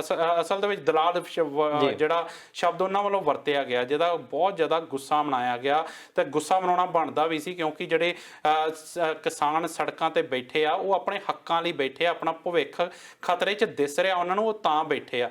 ਪਰ ਜਿਸ ਤਰੀਕੇ ਨਾਲ ਇਹ ਰਾਜਨੀਤੀ ਕੀਤੀ ਜਾ ਰਹੀ ਆ BJP ਵੱਲੋਂ, ਤੁਹਾਨੂੰ ਲੱਗਦਾ ਇਹ ਹੁਣ 2022 ਦੀਆਂ ਵੋਟਾਂ ਵੀ ਆ ਰਹੀਆਂ, 2022 'ਚ ਇਲੈਕਸ਼ਨ ਆ ਰਹੇ ਆ, ਹੁਣ ਤਾਂ ਅਕਾਲੀ ਦਲ ਨਾਲ ਵੀ ਇਹਨਾਂ ਦਾ ਸਮਝੌਤਾ ਨਹੀਂ ਰਿਹਾ, ਤੁਹਾਨੂੰ ਲੱਗਦਾ ਕਿ ਇਹਨੂੰ ਵੇਖ ਕੇ BJP ਦਾ ਕੋਈ ਭਵਿੱਖ ਲੱਗ ਰਿਹਾ ਤੁਹਾਨੂੰ ਪੰਜਾਬ 'ਚ? BJP ਦਾ ਭਵਿੱਖ ਵੈਸੇ ਪਹਿਲਾਂ ਵੀ ਹੈ ਨਹੀਂ ਸੀ, ਹੁਣ ਵੀ ਇੱਡਾ ਕੋਈ ਹੈ ਨਹੀਂ ਜੀ, ਪਰ ਇਹ ਆ ਕਿ ਜਿਹਦੇ ਨਾਲ ਇਹ ਜੁੜਦੇ ਆ ਪੰਜਾਬ ਦੇ ਵਿੱਚ ਤੇ ਅਕਾਲੀਆਂ ਕਰਕੇ ਹੁਣ ਤੱਕ ਇਹਨਾਂ ਨੂੰ ਸੀਟਾਂ ਜਿਹੜੀਆਂ ਕਾਫੀ ਪ੍ਰਾਪਤ ਹੁੰਦੀਆਂ ਰਹੀਆਂ ਆ, ਜਿਹਦੇ ਨਾਲ ਇਹ ਨਸ਼ਰ ਹੋਇਆ ਜੀ। ਜੇ ਅਸੀਂ ਪੂਰੇ ਇੰਡੀਆ ਲੈਵਲ ਦੇ ਉੱਤੇ ਗੱਲ ਕਰ ਲਈਏ, ਤਾਮਿਲਨਾਡੂ ਦੇ ਵਿੱਚ ਕੀ ਨੇ ਇਹ, ਕੇਰਲ ਦੇ ਵਿੱਚ ਕੀ ਨੇ ਇਹ ਜੀ, ਉੜੀਸਾ ਦੇ ਵਿੱਚ ਕੀ ਨੇ ਇਹ, ਪੱਛਮੀ ਬੰਗਾਲ ਦੇ ਵਿੱਚ ਕੀ ਨੇ, ਜੇ ਆਪਾਂ ਸਾਰੀਆਂ ਕੱਢ ਕੇ ਦੇਖ ਲਈਏ, ਅਸਲ ਵਿੱਚ ਤਾਂ ਇਹਨਾਂ ਦਾ ਜਿਹੜਾ ਆਧਾਰ ਆ ਸਾਰਾ ਸੈਂਟਰ ਦੇ ਵਿੱਚ ਹੀ ਆ। ਜੇ ਆਪਾਂ ਗੁਜਰਾਤ ਦੀ ਗੱਲ ਕਰ ਲਈਏ, ਉੱਤਰ ਪ੍ਰਦੇਸ਼ ਦੇ ਵਿੱਚ ਗੱਲ ਕਰ ਲਈਏ, ਜਾਂ ਅੱਧਾ ਪਚੱਧਾ ਆਪਾਂ ਬਿਹਾਰ ਦੀ ਗੱਲ ਕਰ ਲਈਏ, ਮੱਧ ਪ੍ਰਦੇਸ਼ ਦੀ ਗੱਲ ਕਰ ਲਈਏ ਤੇ ਮਹਾਰਾਸ਼ਟਰ ਦੀ ਗੱਲ ਕਰ ਲਈਏ, ਬਾਕੀ ਸਟੇਟਸ ਕਿੱਥੇ ਆ ਜੀ? ਹੁਣ ਉਹ ਜਿਹੜੇ ਵੱਡੇ ਸਟੇਟਸ ਆ, ਜੇ ਆਪਾਂ ਕਹੀਏ ਕਿ 63% ਦੇ ਉੱਤੇ ਪਹਿਲਾਂ ਹੀ BJP ਹਾਸ਼ੀਏ ਦੇ ਉੱਤੇ ਆ, ਬਾਕੀ ਜਿਹੜੇ ਥਾਵਾਂ ਦੇ ਉੱਤੇ ਹੈਗੇ ਵੀ ਆ ਉਹ ਜਿੱਦਾਂ ਅਕਾਲੀ ਦਲ ਦੀ ਜਿਹੜੀ ਸਪੋਰਟ ਸੀ ਜਾਂ ਕਿੱਦਾਂ, ਹੁਣ ਵੀ ਤੁਸੀਂ ਇਕੱਲੇ ਇਹ ਲੜ ਨਹੀਂ ਸਕਦੇ ਅਜੇ, ਅਜੇ ਇੰਨੇ ਵੀ ਹੈਗੇ, ਪਰ ਉਹਦੇ ਨਾਲ ਹੁਣ ਇਹ ਨਵੀਆਂ ਐਕਟੀਵਿਟੀਜ਼ ਇਹਨਾਂ ਨੇ ਸ਼ੁਰੂ ਕਰ ਦਿੱਤੀਆਂ, ਖਾਸ ਤੌਰ ਤੇ ਜਿਹੜਾ ਦਲਾਲ ਸ਼ਬਦ ਯੂਜ਼ ਕਰਨਾ ਜੀ। ਦੇਖੋ ਰਾਜਨੀਤੀ ਦੇ ਵਿੱਚ ਵੀ, ਚਾਹੇ ਤੁਸੀਂ ਰਾਜਨੀਤੀ ਦੇ ਵਿੱਚ ਆ, ਇੱਕ ਤੁਹਾਡੇ ਕੋਲ ਨਿਮਰਤਾ ਹੋਣੀ ਬਹੁਤ ਜ਼ਰੂਰੀ ਹੈ। ਜੇ ਤੁਹਾਡੇ ਵਿੱਚ ਨਿਮਰਤਾ ਨਹੀਂ, ਜਿਨ੍ਹਾਂ ਲੋਕਾਂ ਦੀਆਂ ਤੁਸੀਂ ਪੈਰੀਂ ਪੈਂਦੀਆਂ 5 ਸਾਲਾਂ ਦੇ ਬਾਅਦ, ਆ ਵਰੁਣ ਗਾਂਧੀ ਦੀ ਕੁਛ ਦਿਨ ਪਹਿਲਾਂ, ਜੇ ਦਲਜੀਤ ਜੀ ਇਹ ਸੜਕਾਂ ਤੇ ਬੈਠੇ ਇਹਨਾਂ ਨੂੰ ਦਲਾਲ ਲੱਗਦੇ ਆ ਤੇ ਚਿੱਠੀਆਂ ਭੇਜ ਕੇ ਉਹਨਾਂ ਨੂੰ ਦਿੱਲੀ ਬੁਲਾਉਂਦੇ ਕਿਉਂ ਆ? ਕਿਉਂ ਕਹਿੰਦੇ ਆ ਕਿ ਸਾਡੇ ਨਾਲ ਆ ਕੇ ਗੱਲ ਕਰੋ ਤੇ ਆਪਾਂ ਇਹਦਾ ਕੋਈ ਵਿਚਲਾ ਰਾਹ ਲੱਭਦੇ ਆ? ਹੁਣ ਇਹਨਾਂ ਨੂੰ ਇਹ ਦਲਾਲ ਲੱਗ ਰਹੇ ਆ ਕਿਉਂਕਿ ਉਹ ਮੰਨ ਨਹੀਂ ਰਹੇ ਜੀ। ਜੇ ਤਾਂ ਮੰਨ ਲੈਂਦੇ, ਕੁਛ ਬੰਦੇ ਪਹਿਲਾਂ ਹੋਏ ਹੀ ਆ ਕਿ ਜਿਹੜੇ ਬੰਦੇ ਕਿਸਾਨ ਲੀਡਰਸ ਵੀ ਸੀ ਇਹਨਾਂ ਦੀਆਂ ਗੱਲਾਂ ਮੰਨਦੇ ਸੀ, ਉਹਨਾਂ ਨੂੰ ਇਹ ਕੁਛ ਨਾ ਕੁਛ ਦੇ ਦਿੰਦੇ ਸੀ। ਦਲਾਲ ਸ਼ਬਦ ਵੀ ਯੂਜ਼ ਇਸੇ ਕਰਕੇ ਹੋਇਆ ਕਿ ਪਹਿਲਾਂ ਕਿਸਾਨ ਜਥੇਬੰਦੀਆਂ ਦੇ ਜਿਹੜੇ ਲੀਡਰ ਆ ਉਹ ਇਹਨਾਂ ਨਾਲ ਸਮਝੌਤੇ ਕਰਦੇ ਰਹੇ ਆ ਜੀ। ਇਹਦੇ ਵਿੱਚ ਆਪਾਂ ਇਕੱਲਾ JP ਨੱਡਾ ਨੂੰ ਹੀ ਨਾ ਦੋਸ਼ੀ ਕਹੀਏ, ਉਹ ਇਸੇ ਕਰਕੇ ਸ਼ਬਦ ਯੂਜ਼ ਕਰ ਰਿਹਾ ਆ ਕਿਉਂਕਿ ਇਹ ਪਹਿਲਾਂ ਸਮਝੌਤੇ ਕਰਦੇ ਰਹੇ ਆ। ਇਹ ਤਾਂ ਹੁਣ ਲੋਕਾਂ ਦਾ ਰੋਹ ਹੀ ਇੰਨਾ ਆ ਕਿ ਜਿਹੜੇ ਲੀਡਰ ਆ, ਜਿਹੜੇ ਕਿਸਾਨ ਯੂਨੀਅਨਾਂ ਦੇ ਵਿੱਚ ਵੀ ਹੈਗੇ, ਇਹਨਾਂ ਦੀ ਤੁਸੀਂ ਜਾ ਕੇ ਪਿਛੋਕੜ ਲੱਭ ਕੇ ਦੇਖ ਲਓ, ਇਹਨਾਂ ਦੇ ਕੋਲ ਪ੍ਰਾਪਰਟੀ ਲੱਭ ਕੇ ਦੇਖ ਲਓ। ਅਜਮੇਰ ਸਿੰਘ ਲੱਖੋਵਾਲ ਵਰਗੇ ਇੰਨੇ ਅਹੁਦੇ ਲੈ ਕੇ ਬੈਠੇ ਆ। ਇਹ ਕੁਛ ਮਾਫ ਕਰਨਾ, ਮੈਂ ਇਸ ਗੱਲ ਨਾਲ ਸਹਿਮਤ ਨਹੀਂ ਦਲਜੀਤ ਜੀ। ਆਪਾਂ ਲੱਖੋਵਾਲ ਵਰਗੇ ਬਹੁਤ ਐ ਇਦਾਂ ਦੇ, ਪਰ ਸਾਰੇ ਜਿਹੜੇ ਆ ਨਹੀਂ, ਸਾਰੇ ਨਹੀਂ, ਪਰ ਉਹਨਾਂ ਨੂੰ ਤਾਂ ਮੌਕਾ ਮਿਲ ਗਿਆ ਨਾ। ਹੁਣ ਜਿਹੜਾ ਉਹ ਦਲਾਲ ਸ਼ਬਦ ਯੂਜ਼ ਕਰ ਰਹੇ ਆ, ਜਿਹੜੇ ਹੁਣ ਮੰਨਣ ਨੂੰ ਤਿਆਰ ਨਹੀਂ, ਉਹ ਫਿਰ ਕਸੌਟੀ ਉੱਤੇ ਤੋਲ ਰਹੇ ਆ। ਬਿਲਕੁਲ, ਉਹਨਾਂ ਲਈ ਤਾਂ ਕਸੌਟੀ ਇੱਕੋ ਹੀ ਆ ਕਿ ਜਿਹੜੇ ਬੰਦੇ ਪੈਸੇ ਲੈ ਕੇ ਆ ਕੰਮ ਚੱਲਦੇ ਆ ਜੀ, ਤੇ ਜਿਹੜੇ ਬੰਦੇ ਹੁਣ ਨਹੀਂ ਮੰਨ ਰਹੇ ਕਿਸਾਨ ਯੂਨੀਅਨ ਦੇ ਵਿੱਚ, ਉਹਨਾਂ ਨੂੰ ਉਹ ਦਲਾਲ ਦਿਸਣੇ ਸ਼ੁਰੂ ਹੋ ਗਏ। ਹੁਣ ਜੇ ਇਹ ਪੈਸੇ ਲੈ ਕੇ ਪਿੱਛੇ ਹਟ ਜਾਂਦੇ, ਫਿਰ ਦਲਾਲ ਥੋੜੀ ਕਹਿਣਾ ਸੀ, ਫਿਰ ਤਾਂ ਇਹਨਾਂ ਨੇ ਇਹ ਕਹਿਣਾ ਸੀ ਕਿ ਜੀ ਬਹੁਤ ਵਧੀਆ ਬੰਦੇ ਆ, ਇਹ ਤਾਂ ਬਹੁਤ ਵਧੀਆ ਕੰਮ ਕਰ ਰਹੇ ਆ। ਹੁਣ ਮੈਂ ਵਰੁਣ ਗਾਂਧੀ ਦੀ ਗੱਲ ਕਰ ਰਿਹਾ ਸੀ। ਵਰੁਣ ਗਾਂਧੀ ਦਾ 3-4 ਵੀਡੀਓਜ਼ ਬੜੀਆਂ ਵਾਇਰਲ ਹੋ ਰਹੀਆਂ, ਆਡੀਓ। ਕਿਸੇ ਬੰਦੇ ਨੇ ਜਾਨੀ ਜਿਹੜਾ ਉਹਦੇ ਲਈ ਕਾਫੀ ਕੰਮ ਕਰ ਰਿਹਾ ਸੀ, ਉਹਦਾ ਬੜਾ ਵਫਾਦਾਰ ਸਾਥੀ ਪਹਿਲਾਂ ਰਿਹਾ ਹੋਣਾ, ਉਹਨੇ ਫੋਨ ਕੀਤਾ ਰਾਤ ਨੂੰ 9:30 ਵਜੇ ਵੀ ਮੈਨੂੰ ਤੁਹਾਡੀ ਜ਼ਰੂਰਤ ਆ, ਤੇ ਉਹ ਵਾਇਰਲ ਕੀ ਕਹਿ ਰਿਹਾ, ਮੈਂ ਤੇਰੇ ਬਾਪ ਦਾ ਨੌਕਰ ਥੋੜੀ ਆ ਕਿ ਤੂੰ ਮੈਨੂੰ ਇਸ ਵੇਲੇ ਜਿਹੜਾ ਫੋਨ ਆ ਉਹ ਕਰੂੰਗਾ। ਇਸ ਕਰਕੇ ਜਿਹੜੇ ਲੀਡਰ ਆ ਜਿੱਤਣ ਵੇਲੇ ਕੁਝ ਹੋਰ ਹੁੰਦੇ ਆ, ਜਦੋਂ ਚੋਣਾਂ ਦੇ ਵਿੱਚ ਹੁੰਦੇ ਆ ਉਹ ਹੋਰ ਹੁੰਦੇ ਆ। ਇਹੀ ਜਿਹੜੇ ਬੀਜੇਪੀ ਵਾਲੇ ਆ, ਜਦੋਂ ਚੋਣਾਂ ਆਉਣੀਆਂ ਤੁਸੀਂ ਦੇਖ ਲਓ ਇੱਥੇ ਰੰਗ ਕਿੱਦਾਂ ਬਦਲ ਲੈਣੇ, ਇਹੀ ਕਿਸਾਨਾਂ ਦੇ ਪੈਰੀਂ ਹੱਥ ਲਾਉਣਾ ਇਹਨਾਂ ਨੇ। ਪਰ ਇਸ ਵੇਲੇ ਇਹਨਾਂ ਨੂੰ ਕੋਈ ਲੋੜ ਨਹੀਂ, ਇਸ ਕਰਕੇ ਉਹਨਾਂ ਨੂੰ ਚੱਲ ਰਿਹਾ ਉਸੇ ਤਰ੍ਹਾਂ। ਪਰ ਕਿਸਾਨਾਂ ਨੂੰ ਇਸ ਗੱਲ ਦਾ ਜ਼ਰੂਰ ਯਾਦ ਰੱਖਣਾ ਚਾਹੀਦਾ ਕਿ ਕਿੱਦਾਂ ਸਾਡੇ ਨਾਲ ਹੋ ਰਿਹਾ। ਬਿਲਕੁਲ, ਇੱਥੇ ਆਰ.ਕੇ. ਕੁਮਾਰ ਹੁਣਾਂ ਦੀ ਇੱਕ ਟਿੱਪਣੀ ਆਈ ਹੈ, ਉਹ ਕਹਿੰਦੇ ਦਲਜੀਤ ਜੀ ਕਿ ਪੰਜਾਬ ਦੇ ਵਿੱਚ ਪਾਣੀ ਪਹਿਲਾਂ ਬਹੁਤ ਸੀਗਾ, 5 ਦਰਿਆਵਾਂ ਦੀ ਧਰਤੀ ਮੰਨਿਆ ਜਾਂਦਾ ਪੰਜਾਬ ਨੂੰ, ਪਾਣੀ ਦੀ ਬਹੁਤਾਤ ਸੀਗੀ। ਹੁਣ ਇਸ ਵਕਤ ਪੰਜਾਬ ਦੇ ਕੀ ਹਾਲਾਤ ਆ ਪਾਣੀ ਪੱਖੋਂ ਆਪਾਂ ਸਾਰੇ ਜਾਣਦੇ ਆ। ਤੇ ਉਧਰ ਜੇ ਗੁਜਰਾਤ ਦੀ ਗੱਲ ਕੀਤੀ ਜਾਵੇ ਤਾਂ ਗੁਜਰਾਤ ਦੇ ਵਿੱਚ ਪਹਿਲਾਂ ਪਾਣੀ ਦੀ ਬਹੁਤ ਘਾਟ ਸੀ, ਪਰ ਹੁਣ ਪਾਣੀ ਜਿਹੜਾ ਆ ਉੱਥੇ ਬਹੁਤ ਜ਼ਿਆਦਾ ਬਹੁਤ ਵਧੀਆ ਤਰੀਕੇ ਨਾਲ ਉਹਦਾ ਬਣਾ ਦਿੱਤਾ ਗਿਆ ਆ। ਇੱਥੋਂ ਉਹਨਾਂ ਨੇ ਇਹ ਕਹਿਣ ਦੀ ਕੋਸ਼ਿਸ਼ ਕਰ ਰਹੇ ਕਿ ਇਹ ਸਾਡੇ ਜਿਹੜੇ ਲੀਡਰ ਨੇ ਉਹਨਾਂ ਦਾ ਕੀ ਮਾਨਸਿਕਤਾ ਹੈ, ਉਹ ਕਿਹੜੇ ਸੂਬੇ ਨੂੰ ਕਿਸ ਤਰ੍ਹਾਂ ਟਰੀਟ ਕਰਦੇ, ਇੱਥੋਂ ਪਤਾ ਲੱਗਦਾ ਹੈ। ਬਿਲਕੁਲ, ਹੁਣ ਚਲੋ ਗੰਗ ਨਹਿਰ ਦੀ ਆਪਾਂ ਗੱਲ ਕਰ ਲਈਏ, ਉਹ ਅੰਗਰੇਜ਼ਾਂ ਵੇਲੇ ਹੀ ਮਹਾਰਾਜਾ ਗੰਗਾ ਸਿੰਘ ਹੁਣਾਂ ਨੇ ਬਣਾਈ ਸੀ ਗੰਗ ਨਗਰ ਤੱਕ। ਪਰ ਅਸਲ ਦੇ ਵਿੱਚ ਮੈਨੂੰ ਇਹ ਲੱਗਦਾ ਕਿ ਸਾਨੂੰ ਪੰਜਾਬੀ ਬੋਲੀ ਦੀ ਗੱਲ ਕਰਨੀ ਚਾਹੀਦੀ ਸੀ। ਅਸੀਂ ਪੰਜਾਬੀ ਸੂਬਾ ਜਿੰਨਾ ਛੋਟਾ ਕਰ ਲਿਆ ਜੀ, ਉਹ ਸਾਡੀ ਬਹੁਤ ਵੱਡੀ ਗਲਤੀ ਆ। ਜੇ ਸਾਡੇ ਕੋਲ ਅੱਜ ਹਰਿਆਣਾ ਵੀ ਸਾਡੇ ਨਾਲ ਹੁੰਦਾ, ਹਿਮਾਚਲ ਵੀ ਸਾਡੇ ਨਾਲ ਹੁੰਦਾ, ਸਾਰਿਆਂ ਦੇ ਤੁਸੀਂ ਪਹਿਲਾਂ ਤਾਂ ਇਹ ਦੇਖੋ ਕਿ ਲੋਕ ਸਭਾ ਦੇ ਵਿੱਚ ਸਾਡੀ ਸ਼ਮੂਲੀਅਤ ਸਾਡੀ ਬਹੁਤ ਜ਼ਿਆਦਾ ਹੁੰਦੀ ਜੀ। ਅੱਜ ਅਸੀਂ ਡਿਵਾਈਡਡ ਹੋ ਗਏ। ਅਸੀਂ ਹਿੰਦੂ ਲੌਬੀ ਪਹਿਲਾਂ ਚਾਹੁੰਦੇ ਹੀ ਹੋਏ ਸੀ, ਹਿੰਦੂ ਲੌਬੀ ਵੱਖਰੀ ਕਰ ਦਿੱਤੀ, ਬੀਜੇਪੀ ਦੀਆਂ ਵੋਟਾਂ ਹੀ ਵੱਖਰੀਆਂ ਹੋ ਗਈਆਂ, ਅਸੀਂ ਵਿੱਚ ਛੱਡ ਕੇ ਰਹਿ ਗਏ। 13 ਸੀਟਾਂ ਸਾਡੇ ਕੋਲ, ਪਰਵਾਹ ਕੋਈ ਨਹੀਂ ਕਰਦੇ। ਉਹਨਾਂ ਨੂੰ ਇਹ ਪਤਾ ਸੀ। ਹੁਣ ਤੁਸੀਂ ਗੋਰਿਆਂ ਦੀ ਵੀ ਗੱਲ ਲੱਗੋ, ਉਹਨਾਂ ਨੇ ਪੰਜਾਬ ਦੀ ਡਿਵੀਜ਼ਨ ਕੀਤੀ, ਉਧਰੋਂ ਜਾ ਕੇ ਬੰਗਾਲ ਦੀ ਡਿਵੀਜ਼ਨ ਕੀਤੀ ਜੀ। ਜਦ ਕਿ ਜਿਹੜੇ ਮੁਸਲਮਾਨ ਨੇ ਉਹ ਤਾਂ ਯੂਪੀ ਦੇ ਵਿੱਚ ਵੀ ਹੈਗੇ ਸੀ, ਬਿਹਾਰ ਦੇ ਵਿੱਚ ਬਥੇਰੇ ਸੀ, ਮਹਾਰਾਸ਼ਟਰ ਵਿੱਚ ਬਥੇਰੇ ਸੀ। ਭਾਵੇਂ ਇਹਨੂੰ ਇੱਕ ਇਹ ਕਹਿ ਦਿੱਤਾ ਜਾਵੇ ਕਿ ਕਹਿ ਤਾਂ ਇਹ ਦਿੱਤਾ ਗਿਆ ਸੀ ਕਿ ਜਿਹੜੇ ਰਾਜ ਜਿੱਦਾਂ ਰਾਜੇ ਉਹਨਾਂ ਨੇ ਲਏ ਸੀ ਰਜਵਾੜੇ, ਉਸੇ ਤਰ੍ਹਾਂ ਅਸੀਂ ਆਜ਼ਾਦ ਕੀਤੇ ਆ। ਪਰ ਅਸਲੀ ਕਾਰਨ ਇਹ ਸੀ ਵੀ ਸਭ ਤੋਂ ਜ਼ਿਆਦਾ ਵਿਦਰੋਹ ਵੀ ਇੱਥੋਂ ਹੀ ਹੁੰਦਾ ਸੀ। ਜਾਂ ਬੰਗਾਲੀ ਕਰਦੇ ਸੀ ਤੁਸੀਂ ਗੋਰਿਆਂ ਦੇ ਖਿਲਾਫ ਦੇਖੋ, ਜਾਂ ਪੰਜਾਬੀ ਕਰਦੇ ਹੁੰਦੇ ਸੀ। ਇਹਨਾਂ ਦੋਨਾਂ ਨੂੰ ਪਹਿਲਾਂ ਡਿਵਾਈਡ ਕੀਤਾ। ਅੱਜ ਵੀ ਪੰਜਾਬ ਦਰ ਤਕਸੀਮ ਇੱਕ ਕਵਿਤਾ ਵੀ ਹੈਗੀ ਹੈ, ਇਹ ਤਾਂ ਤਕਸੀਮ ਹੁੰਦੀ ਰਹੀ ਆ। ਹੁਣ ਜਦੋਂ ਅਸੀਂ ਗੱਲ ਵੀ ਕਰਦੇ ਆ, ਇੱਕ ਮੈਂ ਇਦਾਂ ਹੀ ਗੱਲ ਕੀਤੀ ਹਰਿਆਣਵੀ ਸ਼ੋਰੇ ਦੇ ਨਾਲ, ਆਪਾਂ ਕਹਿ ਲਈਏ ਕਿ ਉਹਨੂੰ ਕਿਹਾ ਕਿ ਯਾਰ ਤੁਸੀਂ ਸਾਡਾ ਪਾਣੀ ਦਾ ਇਦਾਂ ਸਾਡੇ ਕੋਲ ਵੀ ਹੁਣ ਘੱਟ ਆ। ਉਹ ਕਹਿੰਦਾ ਕਿਹੜਾ ਪਾਣੀ ਦੀ ਗੱਲ ਕਰਦੇ ਆ, ਪਾਣੀ ਤਾਂ ਹਿਮਾਚਲ ਦਾ। ਬਿਲਕੁਲ, ਜਿਹੜੇ ਤੁਸੀਂ ਭਾਖੜੇ ਡੈਮ ਦੀ ਗੱਲ ਕਰਦੇ ਆ, ਜੇ ਸਾਡੇ ਅਸੀਂ ਹਿਮਾਚਲ ਨਾਲ ਗੱਲ ਕਰਾਂਗੇ, ਤੁਹਾਡੇ ਨਾਲ ਅਸੀਂ ਕਾਹਦੀ ਗੱਲ ਕਰੀਏ? ਤੁਸੀਂ ਸਾਡੇ ਤੋਂ ਇਹ ਕਿਰਾਇਆ ਲੈ ਸਕਦੇ ਆ ਵੀ ਲੰਘਣ ਦਾ ਇੱਕ, ਤੇ ਜੇ ਕਹਿੰਦਾ ਲੰਘਣ, ਉਹ ਕੱਲ ਨੂੰ ਹਿਮਾਚਲ ਵਾਲੇ ਸਾਨੂੰ ਕੁਝ ਕਹਿ ਦਿੰਦੇ ਆ ਜੀ। ਇਹ ਕਿਹਨੇ ਬੰਡੀਆਂ ਪਾ ਦਿੱਤੀਆਂ? ਅਸੀਂ ਇਹ ਕਹਿਣ ਦੇ ਵਿੱਚ ਜੇ ਸਰੋਖਾਰਾਂ ਦੀ ਆਪਾਂ ਗੱਲ ਕਰੀਏ ਕਿ ਸਾਡੇ ਜਿਹੜੇ ਲੀਡਰ ਆ ਉਹਨਾਂ ਨੇ ਤਾਂ ਸਾਡੇ ਹਿੱਤ ਵੇਚੇ ਹੀ ਅੱਜ ਤੱਕ। ਬਿਲਕੁਲ, ਇਹ ਤਾਂ ਬਦਲਦੀ ਆ। ਹੁਣ ਵੀ ਆਪਾਂ ਘਟਨਾਵਾਂ ਦੇਖ ਲਈਏ ਜਿੰਨੀਆਂ ਵੀ, ਇਹਨਾਂ ਦੇ ਕੋਈ ਵੀ ਮਫਾਦ ਨਹੀਂ। ਅੱਜ ਜਿੱਦਾਂ ਆਰ.ਕੇ. ਕੁਮਾਰ ਉਹਨਾਂ ਨੇ ਗੱਲ ਕੀਤੀ, ਸਾਡੀ ਅੱਜ ਵੀ ਸਮੱਸਿਆ ਪਾਣੀ ਆ ਜੀ। ਸਾਡੀ MSP ਸਮੱਸਿਆ ਨਹੀਂ, ਕਿਸਾਨ ਜਿਹੜਾ ਆਪਾਂ ਅੰਦੋਲਨ ਕਰ ਰਹੇ ਆ, ਇਹ ਸਾਡੀ ਸਮੱਸਿਆ ਨਹੀਂ ਜੀ। ਸਾਡੀ ਸਮੱਸਿਆ ਪਾਣੀ ਆ ਜੀ। ਸਾਡੇ ਉੱਤੇ ਖਰਚੇ ਹੀ ਇੰਨੇ ਜ਼ਿਆਦਾ ਆ। ਹੁਣ ਬਿਹਾਰ ਦੇ ਵਿੱਚ ਜਾਂ ਕਹਿ ਲਓ ਕਿ ਯੂਪੀ ਦੇ ਜਿਹੜੇ ਕਿਸਾਨ ਆ, ਉਹਨਾਂ ਦੇ ਇੰਨੇ ਖਰਚੇ ਨਹੀਂ ਜਿੰਨੇ ਪੰਜਾਬ ਹਰਿਆਣੇ ਦੇ ਕਿਸਾਨਾਂ ਦੇ ਖਰਚੇ ਆ। ਬਿਲਕੁਲ, ਹੁਣ ਜਦੋਂ ਖਰਚੇ ਸਾਡੇ ਜ਼ਿਆਦਾ ਆ, ਹੁਣ ਪਾਣੀ ਦੇ ਉੱਤੇ ਵੀ ਹੁਣ ਇੱਕ ਇਲੈਕਟ੍ਰਿਸਿਟੀ ਬਿੱਲ ਜਿਹੜਾ 2020 ਆ ਰਿਹਾ, ਉਹ ਤੋਂ ਬਿੱਲ ਲਾਉਣ ਦੀ ਵੀ ਗੱਲ ਕਰ ਰਹੇ ਆ, ਉਹਦੇ ਨਾਲ ਸਾਡੇ ਖਰਚੇ ਹੋਰ ਵੀ ਵਧਣੇ ਆ ਜੀ। ਹੁਣ ਉਹ ਜਿਹੜਾ ਪਾਣੀ ਵਾਲੀ ਸਮੱਸਿਆ, ਇਹਦੇ ਉੱਤੇ ਅੱਜ ਤੱਕ ਜ਼ਿਕਰ ਹੀ ਕੋਈ ਨਹੀਂ। ਕਿਸਾਨ ਜਥੇਬੰਦੀਆਂ ਗੁਰਾਹਾਂ ਗਰੁੱਪ ਨੇ ਕਹਿ ਦਿੱਤਾ ਕਿ ਸਾਨੂੰ ਇਹਦਾ ਕੋਈ ਪ੍ਰਭਾਵ ਹੀ ਨਹੀਂ ਇੰਨਾ ਪੈਂਦਾ ਜੀ। ਪਰ ਉਹਨਾਂ ਨੂੰ ਇਹ ਨਹੀਂ ਪਤਾ ਕਿ ਅਸੀਂ ਜਿਹੜਾ ਆ ਥੱਲੇ ਅੰਡਰ ਵਾਟਰ ਨੂੰ ਸਟੋਰੇਜ ਦੇ ਉਹ ਤਾਂ ਚਾਹੀਦਾ ਹੁੰਦਾ। ਇੱਥੇ ਤੁਸੀਂ ਆਸਟ੍ਰੇਲੀਆ ਦੀ ਗੱਲ ਕਰ ਲਓ ਕਿ ਤੁਸੀਂ ਭਾਵੇਂ ਇੱਥੇ ਪਾਣੀ ਘੱਟ ਆ ਜੀ, ਪਰ ਇਹਨਾਂ ਨੂੰ ਪਤਾ ਆ। ਇਜ਼ਰਾਈਲ ਦੀ ਤੁਸੀਂ ਗੱਲ ਕਰ ਲਓ ਕਿ ਅਸੀਂ ਲੌਂਗ ਟਰਮ ਕਿਸੇ ਵੀ ਯੋਜਨਾ ਦੇ ਉੱਤੇ ਕੰਮ ਨਹੀਂ ਕੀਤਾ ਜੀ। ਤੇ ਰਾਜਸਥਾਨ, ਗੁਜਰਾਤ ਦੀ ਉਹ ਗੱਲ ਕਰਦੇ ਆ, ਉਹਨਾਂ ਉੱਤੇ ਪਹਿਲਾਂ ਤੋਂ ਹੀ ਕੰਮ ਹੁੰਦੇ ਆ ਰਹੇ ਆ। ਕਿ ਉਹਨਾਂ ਨੇ ਪਾਣੀ ਦੇ ਉੱਤੇ ਕਿੱਦਾਂ ਵਿਧੀਆਂ ਤਿਆਰ ਕੀਤੀਆਂ। ਮਹਾਰਾਸ਼ਟਰ ਦੀ ਤੁਸੀਂ ਗੱਲ ਕਰ ਲਓ ਕਿ ਉਹਨਾਂ ਨੇ ਕਿੱਦਾਂ ਡੈਮ ਬਣਾ ਕੇ ਜਾਂ ਛੋਟੇ ਛੋਟੇ ਪੂਲ ਬਣਾ ਕੇ ਕੰਮ ਕੀਤਾ। ਹੁਣ ਸਾਨੂੰ ਸਾਡੇ ਕੋਲੇ ਅਜੇ ਤੱਕ ਕੋਈ ਹੈ ਨਹੀਂ। ਇਹ ਤਾਂ ਸਾਡੀ ਸਰਕਾਰਾਂ ਦੀ ਨਾਕਾਮੀ ਆ, ਜਿਨ੍ਹਾਂ ਨੇ ਵੀ ਜਿਹੜੀ ਪੰਜਾਬ ਦੀ ਅਗਵਾਈ ਕੀਤੀ ਹੈ, ਜੋ ਪਿਛਲੇ ਇੰਨੇ ਸਾਲਾਂ ਤੋਂ ਪੰਜਾਬ ਦੀ ਗੱਦੀ ਤੇ ਕਾਬਜ ਰਹੇ ਆ, ਇਹ ਚੀਜ਼ਾਂ ਤਾਂ ਉਹਨਾਂ ਨੂੰ ਸੋਚਣੀਆਂ ਚਾਹੀਦੀਆਂ ਸੀ। ਇਹ ਪਾਲਿਸੀਆਂ ਉਹਨਾਂ ਦਾ ਲਿਆਉਣਾ ਕੰਮ ਸੀਗਾ। ਬਿਲਕੁਲ ਜੀ। ਤੇ ਦਲਜੀਤ ਜੀ, ਹੁਣ ਮੈਂ ਪ੍ਰਧਾਨ ਮੰਤਰੀ ਮੋਦੀ ਹੋਣਾ ਦੇ ਬਿਆਨ ਦੀ, ਜਿਨ੍ਹਾਂ ਦਾ ਤੁਸੀਂ ਜ਼ਿਕਰ ਕੀਤਾ ਕਿ ਅਸੀਂ 370 ਧਾਰਾ ਤੇ ਜਿਹੜੇ ਖੇਤੀ ਬਿੱਲ ਆ ਇਹਨਾਂ ਤੋਂ ਪਿੱਛੇ ਨਹੀਂ ਹਟਾਂਗੇ, ਉਹਨਾਂ ਦਾ ਜ਼ਿਕਰ ਉਸ ਬਿਆਨ ਵੱਲ ਲਾਉਣਾ ਚਾਹੁੰਦਾ ਆ। ਇੱਕ ਕਸ਼ਮੀਰ, ਜੰਮੂ ਕਸ਼ਮੀਰ ਦੇ ਵਿੱਚ ਧਾਰਾ 370 ਹਟਾਈ ਜਾਂਦੀ ਆ। ਉਹ ਜੋ ਕੁਝ ਵੀ ਉੱਥੇ ਹੋਇਆ ਉਹ ਕੁਝ ਵੀ ਬਾਹਰ ਨਹੀਂ ਆਇਆ, ਕਿਉਂਕਿ ਉੱਥੇ ਮੀਡੀਆ, ਇੰਟਰਨੈਟ ਸਭ ਕੁਝ ਬੰਦ ਕਰ ਦਿੱਤਾ ਗਿਆ। ਫਿਰ ਇੱਕ ਜਿਹੜੇ ਖੇਤੀ ਬਿੱਲਾਂ ਦੇ ਪਹਿਲਾਂ ਆਰਡੀਨੈਂਸ ਆਉਂਦੇ ਆ, ਫਿਰ ਉਦੋਂ ਤੋਂ ਹੀ ਜਿਹੜਾ ਇੱਕ ਅੰਦੋਲਨ ਲਗਾਤਾਰ ਕਿਸਾਨਾਂ ਵੱਲੋਂ ਚਲਾਇਆ ਜਾ ਰਿਹਾ। ਹੁਣ ਇਹ ਬਿੱਲ ਪਾਸ ਕਰ ਦਿੱਤੇ ਗਏ, ਕਿਸਾਨ ਲਗਾਤਾਰ ਸੜਕਾਂ ਤੇ ਬੈਠੇ ਹੋਏ ਆ, ਆਪਣਾ ਜਿਹੜਾ ਰੋਸ ਆ ਪ੍ਰਗਟ ਕਰ ਰਹੇ ਆ। ਜੇਕਰ ਲੋਕਾਂ ਦੀ ਗੱਲ, ਅਸੀਂ ਆਪਣੇ ਆਪ ਨੂੰ ਸਭ ਤੋਂ ਵੱਡਾ ਲੋਕਤੰਤਰ ਮੰਨਦੇ ਆ, ਲੋਕਤੰਤਰ ਦੇਸ਼ ਮੰਨਦੇ ਆ, ਭਾਰਤ ਨੂੰ ਕਹਿੰਦੇ ਆ, ਜੇ ਲੋਕਾਂ ਦੀ ਗੱਲ ਸੁਣੀ ਨਹੀਂ ਜਾਣੀ ਤਾਂ ਲੋਕਤੰਤਰ ਕਿੱਥੇ ਰਹਿ ਗਿਆ? ਬਿਲਕੁਲ, ਤੁਸੀਂ ਜ਼ਿਕਰ ਕਸ਼ਮੀਰ ਦਾ ਕੀਤਾ ਜੀ। ਕਸ਼ਮੀਰ ਦੇ ਵਿੱਚ ਵੀ ਇਹ ਕਿਹਾ ਤਾਂ ਇਹ ਗਿਆ ਸੀ ਕਿ ਧਾਰਾ 370 ਤੋਂ ਬਾਅਦ ਇਹਨਾਂ ਦੇ ਦਿਨ ਫਿਰ ਜਾਣੇ ਆ ਜੀ, ਪਰ ਉੱਥੇ ਵੀ ਕੋਈ ਇਦਾਂ ਦਾ ਲੱਗਦਾ ਨਹੀਂ ਕਿ 370 ਧਾਰਾ ਤੋਂ ਬਾਅਦ ਕੀ ਹੋਇਆ।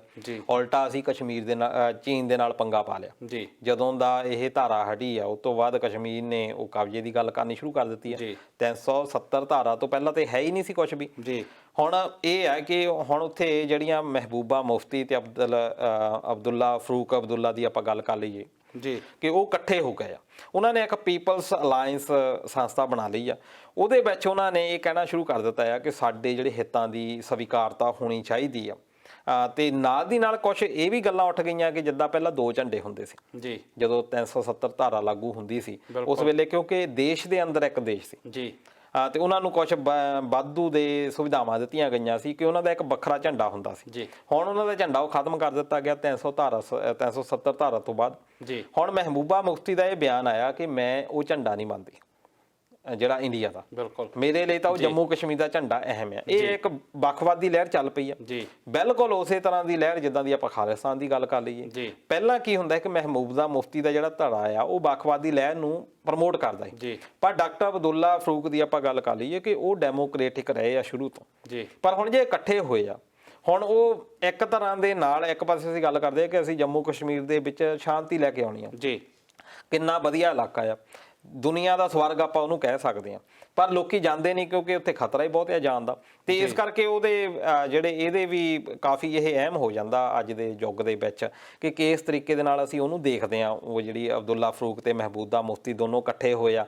ਖਾਸ ਤੌਰ ਤੇ ਉਹਨਾਂ ਨੇ, ਅਬਦੁੱਲਾ ਸਾਹਿਬ ਨੇ ਤਾਂ ਇਹ ਵੀ ਕਿਹਾ ਕਿ ਮੇਰੀ ਜਿਹੜੀ ਜੰਗ ਆ ਉਹ ਭਾਰਤ ਦੇ ਨਾਲ ਨਹੀਂ, ਮੇਰੀ ਜੰਗ ਸਿਰਫ ਬੀਜੇਪੀ ਦੇ ਨਾਲ ਆ, ਤੇ ਬੀਜੇਪੀ ਜਿਹੜੀ ਆ ਸਾਡੇ ਲੋਕਾਂ ਦੇ ਨਾਲ ਧੱਕਾ ਕਰ ਰਹੀ ਆ। ਪਰ ਜਦੋਂ ਦੀ ਬੀਜੇਪੀ ਆਈ ਹੋਈ ਆ, ਖਾਸ ਤੌਰ ਤੇ ਸਟੇਟਸ ਦੇ ਨਾਲ ਬਾਰ ਸ਼ੁਰੂ ਕਰ ਦਿੱਤੀ, ਸਟੇਟਸ ਦੇ ਨਾਲ ਜੰਗ ਸ਼ੁਰੂ ਕਰ ਦਿੱਤੀ ਆ, ਤੇ ਇਹ ਬੜੀ ਕਹਿ ਲਓ ਕਿ ਖਤਰਨਾਕ ਹੋ ਸਕਦੀ ਹੈ। ਸਟੇਟਸ ਨਾਲੋਂ ਦਲਜੀਤ ਜੀ, ਜੇ ਲੜਾਈ ਆ ਤੁਹਾਡੀ ਕਿਸੇ ਪਾਰਟੀ ਨਾਲ ਲੜਾਈ ਹੋ ਸਕਦੀ ਆ, ਕਾਂਗਰਸ ਨਾਲ ਲੜਾਈ ਹੋ ਸਕਦੀ, ਜੇ ਪੰਜਾਬ ਦੀ ਗੱਲ ਕਰੀਏ, ਜੇ ਹੁਣ ਅਲਾਇੰਸ ਟੁੱਟਾ ਤਾਂ ਸ਼੍ਰੋਮਣੀ ਅਕਾਲੀ ਦਲ ਨਾਲ ਤੁਹਾਡੀ ਲੜਾਈ ਹੋ ਸਕਦੀ ਹੈ, ਔਰ ਪੰਜਾਬ ਦੇ ਲੋਕਾਂ ਨਾਲ ਜਾਂ ਜੰਮੂ ਕਸ਼ਮੀਰ ਦੇ ਲੋਕਾਂ ਨਾਲ ਕੋਈ ਲੜਾਈ ਨਹੀਂ, ਪਰ ਭੁਗਤਣਾ ਲੋਕਾਂ ਨੂੰ। ਬਿਲਕੁਲ, ਇਹ ਲੜਾਈਆਂ ਜਿਹੜੀਆਂ ਉੱਪਰਲੇ ਲੈਵਲ ਦੀਆਂ ਹੁੰਦੀਆਂ। ਪਰ ਹੁਣ ਜੇ ਕਹੀਏ ਕਿ ਆਪਾਂ ਖਾਲਿਸਤਾਨ ਦੀ ਗੱਲ ਕੀਤੀ ਆ, ਇੱਥੇ 1984 ਤੋਂ ਲੈ ਕੇ 1992 ਤੱਕ ਲੀਡਰਾਂ ਦੇ ਨਾਲੋਂ ਤਾਂ ਆਮ ਲੋਕਾਂ ਨੇ ਜ਼ਿਆਦਾ ਭੁਗਤਿਆ। ਬਿਲਕੁਲ, ਤੇ ਜਿਹੜੇ ਤਾਂ ਲੀਡਰ ਜਿਹੜੇ ਆ ਉਹ ਤਾਂ ਆਪਣੇ ਬੱਚੇ ਬਾਹਰ ਵਿਦੇਸ਼ਾਂ ਦੇ ਵਿੱਚ ਜਿਹੜੇ ਜਿੰਨੇ ਵੀ ਜ਼ਿਆਦਾ ਬਿਆਨ ਗਲਤ ਬੋਲਦੇ ਹੁੰਦੇ ਸੀ ਜੀ, ਤੇ ਉਹ ਤਾਂ ਆਪਣੇ ਬੱਚੇ ਬੜੇ ਵਧੀਆ ਪਾਲ ਲਏ ਆ ਜੀ, ਵਧੀਆ ਉਹਨਾਂ ਨੇ ਉਹਨਾਂ ਦੇ ਭਵਿੱਖ ਵੀ ਸੁਰੱਖਿਅਤ ਕਰ ਦਿੱਤੇ ਆ।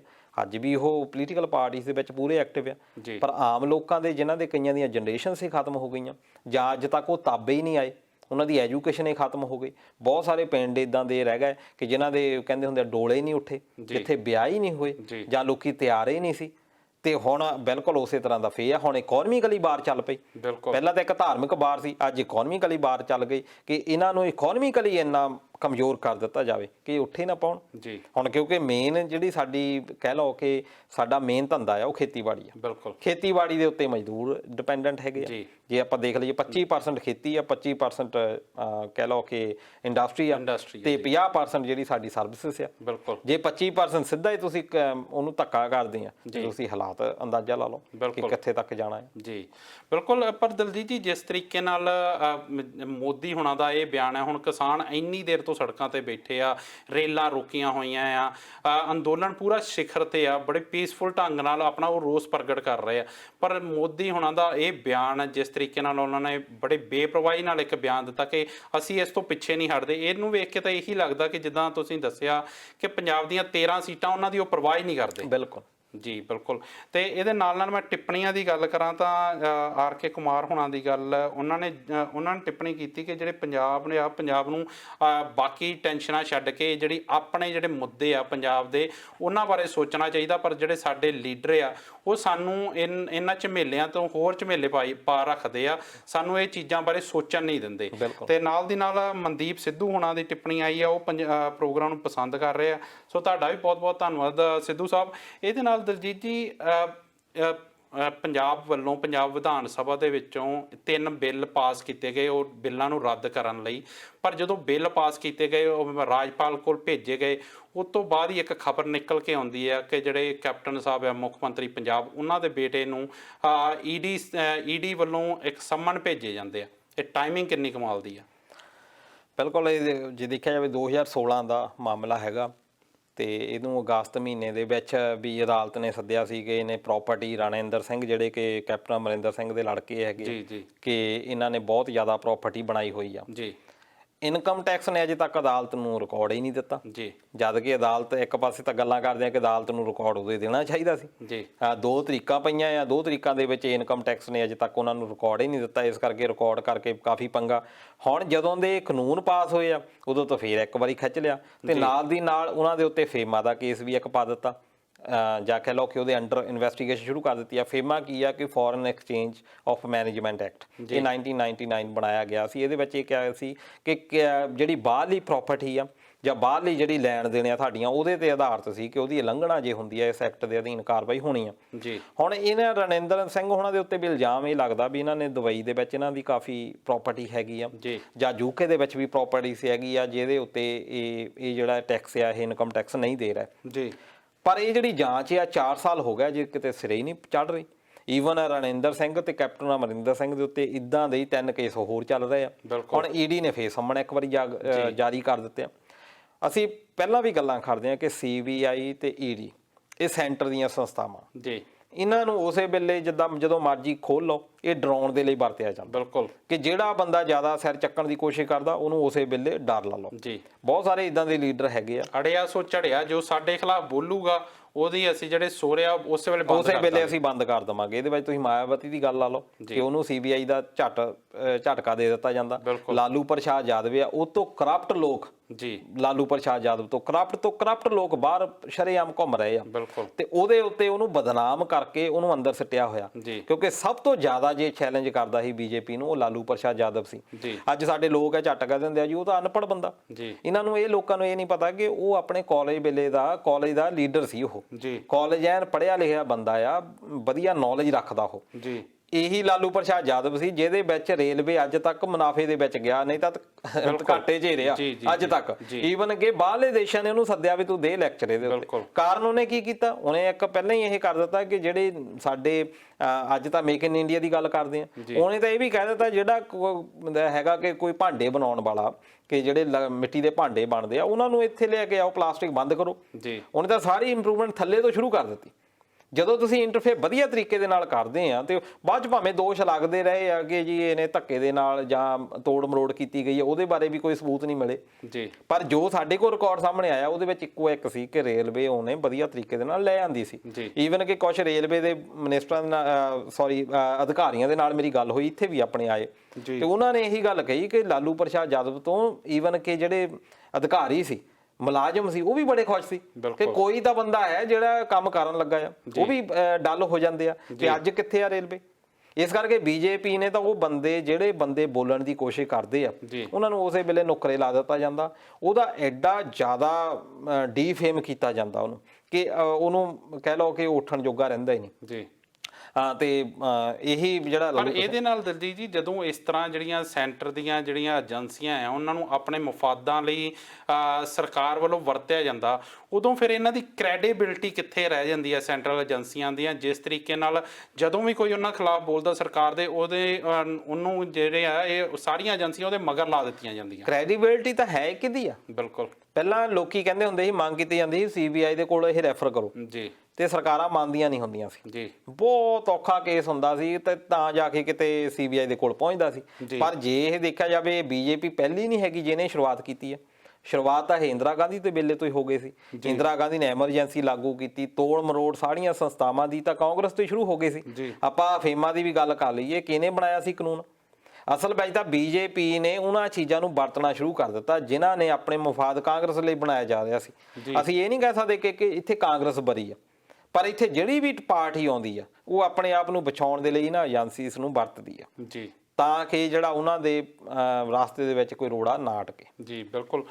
ਇੱਥੇ ਮੈਂ ਟਿੱਪਣੀਆਂ ਦੀ ਗੱਲ ਕਰਾਂ ਤਾਂ ਗਿਆਨ ਸਿੰਘ ਹੁਣਾਂ ਦੀ ਟਿੱਪਣੀ ਆਈ ਹੈ ਕਿ ਉਹ ਕਹਿੰਦੇ ਕਿ ਪੰਜਾਬ ਦੇ ਜਿਹੜੇ ਲੀਡਰ ਹੈ ਉਹ ਸਿੰਸੀਅਰ ਨਹੀਂ ਹੈਗੇ, ਉਹ ਸਿਰਫ ਆਪਣੀ ਰਾਜਨੀਤੀ ਕਰਦੇ ਆ। ਨਾਲ ਦੀ ਨਾਲ RK ਕੁਮਾਰ ਹੁਣਾਂ ਨੇ ਕਿਹਾ ਕਿ ਲਾਲੂ ਦੀ ਜਿਹੜੀ ਤਾਰੀਫ ਨਾ ਕਰੋ, ਉਹ ਵੀ ਗੁੰਡੇ ਸੀਗੇ, ਅਸੀਂ ਕਿਸੇ ਦੀ ਤਾਰੀਫ ਜਾਂ ਕਿਸੇ ਦੀ ਤਰਫਦਾਰੀ ਨਹੀਂ ਕਰ ਰਹੇ, ਪਰ ਸਾਡਾ ਮੰਨਣਾ ਇਹ ਆ ਕਿ ਜਿਹੜਾ ਵੀ ਜੇ ਕੋਈ ਸਜ਼ਾ ਦਾ ਹੱਕਦਾਰ ਹੈ ਉਹਨੂੰ ਸਜ਼ਾ ਮਿਲਣੀ ਚਾਹੀਦੀ ਆ। ਦੇਖੋ ਇਹਦੇ ਵਿੱਚ ਅਸੀਂ ਉਹਦੀ ਤਾਰੀਫ ਨਹੀਂ ਕਰ ਰਹੇ, ਅਸੀਂ ਉਹਦਾ ਕੰਪੈਰੀਜ਼ਨ ਕਰ ਰਹੇ ਹਾਂ। ਜੇ ਤੁਸੀਂ ਕੰਟੈਂਪਰੇਰੀ ਉਹਦਾ ਕੰਪੈਰੀਜ਼ਨ ਕਰੋ ਕਿ ਉਹਦੇ ਨਾਲੋਂ ਵੀ ਗੁੰਡੇ ਬੰਦੇ ਬਾਹਰ ਨੇ। ਬਿਲਕੁਲ।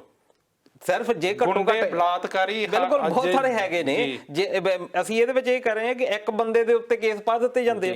ਆਪਾਂ ਇਹ ਨਹੀਂ ਕਹਿ ਰਹੇ ਕਿ ਮਾਨਯੋਗ ਜੇ ਅਦਾਲਤ ਨੇ ਉਹ ਜ਼ਿਆਦਾ ਘਟਾਲੇ ਦੇ ਵਿੱਚ ਫਸਿਆ ਆ, ਆਪਾਂ ਉਹ ਨਹੀਂ ਕਹਿ ਰਹੇ ਕਿ ਉਹ ਗਲਤ ਕੀਤਾ। ਸਜ਼ਾ ਮਿਲਣੀ ਚਾਹੀਦੀ ਹੈ, ਸਜ਼ਾ ਮਿਲਣੀ ਚਾਹੀਦੀ ਹੈ, ਪਰ ਨਾਲ ਦੀ ਨਾਲ ਜਿਹੜੇ ਬਾਹਰ ਫਿਰਦੇ ਆ ਉਹਦੇ ਨੂੰ ਕਿਉਂ ਛੱਡ ਦਿੱਤਾ ਜਾਂਦਾ? ਇੱਕ ED ਦੀ ਵੀ ਆਪਾਂ ਇੱਥੇ ਇਹੀ ਗੱਲ ਕਰ ਰਹੇ ਹਾਂ। ਕੈਪਟਨ ਅਮਰਿੰਦਰ ਸਾਹਿਬ ਉਹਦਾ ਅਸੀਂ ਕਹਿ ਨਹੀਂ ਰਹੇ ਕਿ ਉਹ ਸੱਚਾ ਸੁੱਚਾ ਆ, ਹੋ ਸਕਦਾ ਉਹ ਸਹੀ ਹੋਵੇ, ਪਰ ED ਉਦੋਂ ਹੀ ਕਿਉਂ ਕੰਮ ਕਰਦਾ ਆ? ਪ੍ਰਕਾਸ਼ ਸਿੰਘ ਬਾਦਲ ਹੋਣਾ ਦੀ ED ਕਿਉਂ ਕਿੱਥੇ ਗਈ ਹੋਈ ਆ? ਜਦੋਂ ਕੱਲ ਨੂੰ ਇਹੀ ਤੁਸੀਂ ਦੇਖ ਲਿਓ ਕਿ ਜੇ ਇਹ ਇਲੈਕਸ਼ਨਸ ਜਿਹੜੀਆਂ ਅਗਲੀਆਂ ਆ ਵੱਖਰੇ ਲੜਨ ਦਾ ਕਰਦੇ ਆ, ਜੇ ਇਹਨਾਂ ਦੇ ਵੱਖਰੇ ਅਜੇ ਰਾਹ ਨਹੀਂ ਵੱਖ-ਵੱਖ ਹੋਏ, ਅਜੇ ਵੀ ਇੰਤਜ਼ਾਰ ਕਰ ਰਹੇ ਆ ਕਿ ਕੋਈ ਨਾ ਕੋਈ ਸਮਝੌਤਾ ਹੋ ਜਾਵੇ। ਜਿੱਦਣ ਰਾਹ ਵੱਖ-ਵੱਖ ਹੋ ਗਿਆ ED ਨੂੰ ਉਦਣ ਹੀ ਚੇਤਾ ਆਉਣਾ ਕਿ ਪ੍ਰਕਾਸ਼ ਸਿੰਘ ਬਾਦਲ ਵੀ ਕਰਪਟ ਆ। ਇਸ ਕਰਕੇ ਲੋਕਾਂ ਨੂੰ ਇਹ ਗੱਲਾਂ ਜਾਗਤ ਹੋਣੀ ਚਾਹੀਦੀਆਂ ਕਿ one law for all nation. ਬਿਲਕੁਲ। ਇੱਕ ਅਸੀਂ ਇਹੀ ਗੱਲ ਕਰਦੇ ਹਾਂ ਕਿ ਸਾਰਿਆਂ ਦੇ ਬਰਾਬਰ ਦਾ ਹੋਣਾ ਚਾਹੀਦਾ। ਕਿਸੇ ਦੀ ਤਾਰੀਫਦਾਰੀ ਜਾਂ ਕਿਸੇ ਦੀ ਤਰਫਦਾਰੀ ਨਹੀਂ ਕਰ ਰਹੇ। ਜਿਹੜਾ ਵੀ ਗੁਨੇਗਾਰ ਆ ਉਹਨੂੰ ਸਜ਼ਾ ਮਿਲਣੀ ਚਾਹੀਦੀ ਆ, ਰੈਦਰ ਦੈਨ ਕਿ ਇਹ ਵੇਖਿਆ ਜਾਵੇ ਕਿ ਇਸ ਵਕਤ ਤਾਕਤ ਦੇ ਵਿੱਚ, ਸੱਤਾ ਦੇ ਵਿੱਚ ਕੌਣ ਆ।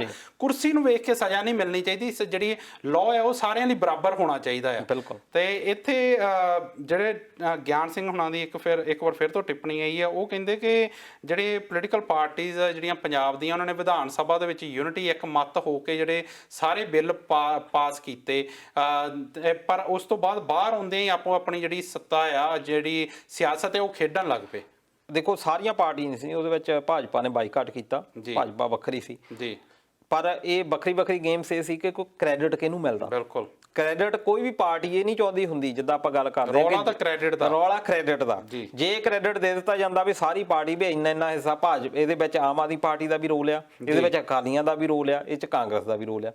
ਕਾਂਗਰਸ ਦੇ ਨਾਲੋਂ ਵੀ ਰੋਲ ਜਿਹੜਾ ਮੇਨ ਕਿਹਨੂੰ ਮਿਲਿਆ, ਕ੍ਰੈਡਿਟ ਕਿਹਨੂੰ ਮਿਲਿਆ, ਉਹ ਅਮਰਿੰਦਰ ਸਿੰਘ ਨੂੰ ਮਿਲਿਆ। ਕਿ ਪਹਿਲਾਂ ਵੀ ਜਿਹੜਾ 2004 ਦੀ ਆਪਾਂ ਗੱਲ ਕਰ ਲਈਏ ਕਿ ਪਾਣੀਆਂ ਦਾ ਮੁੱਦਾ, ਉਹਦਾ ਕ੍ਰੈਡਿਟ ਸਾਰਾ ਇਹਨਾਂ ਨੂੰ ਮਿਲਿਆ।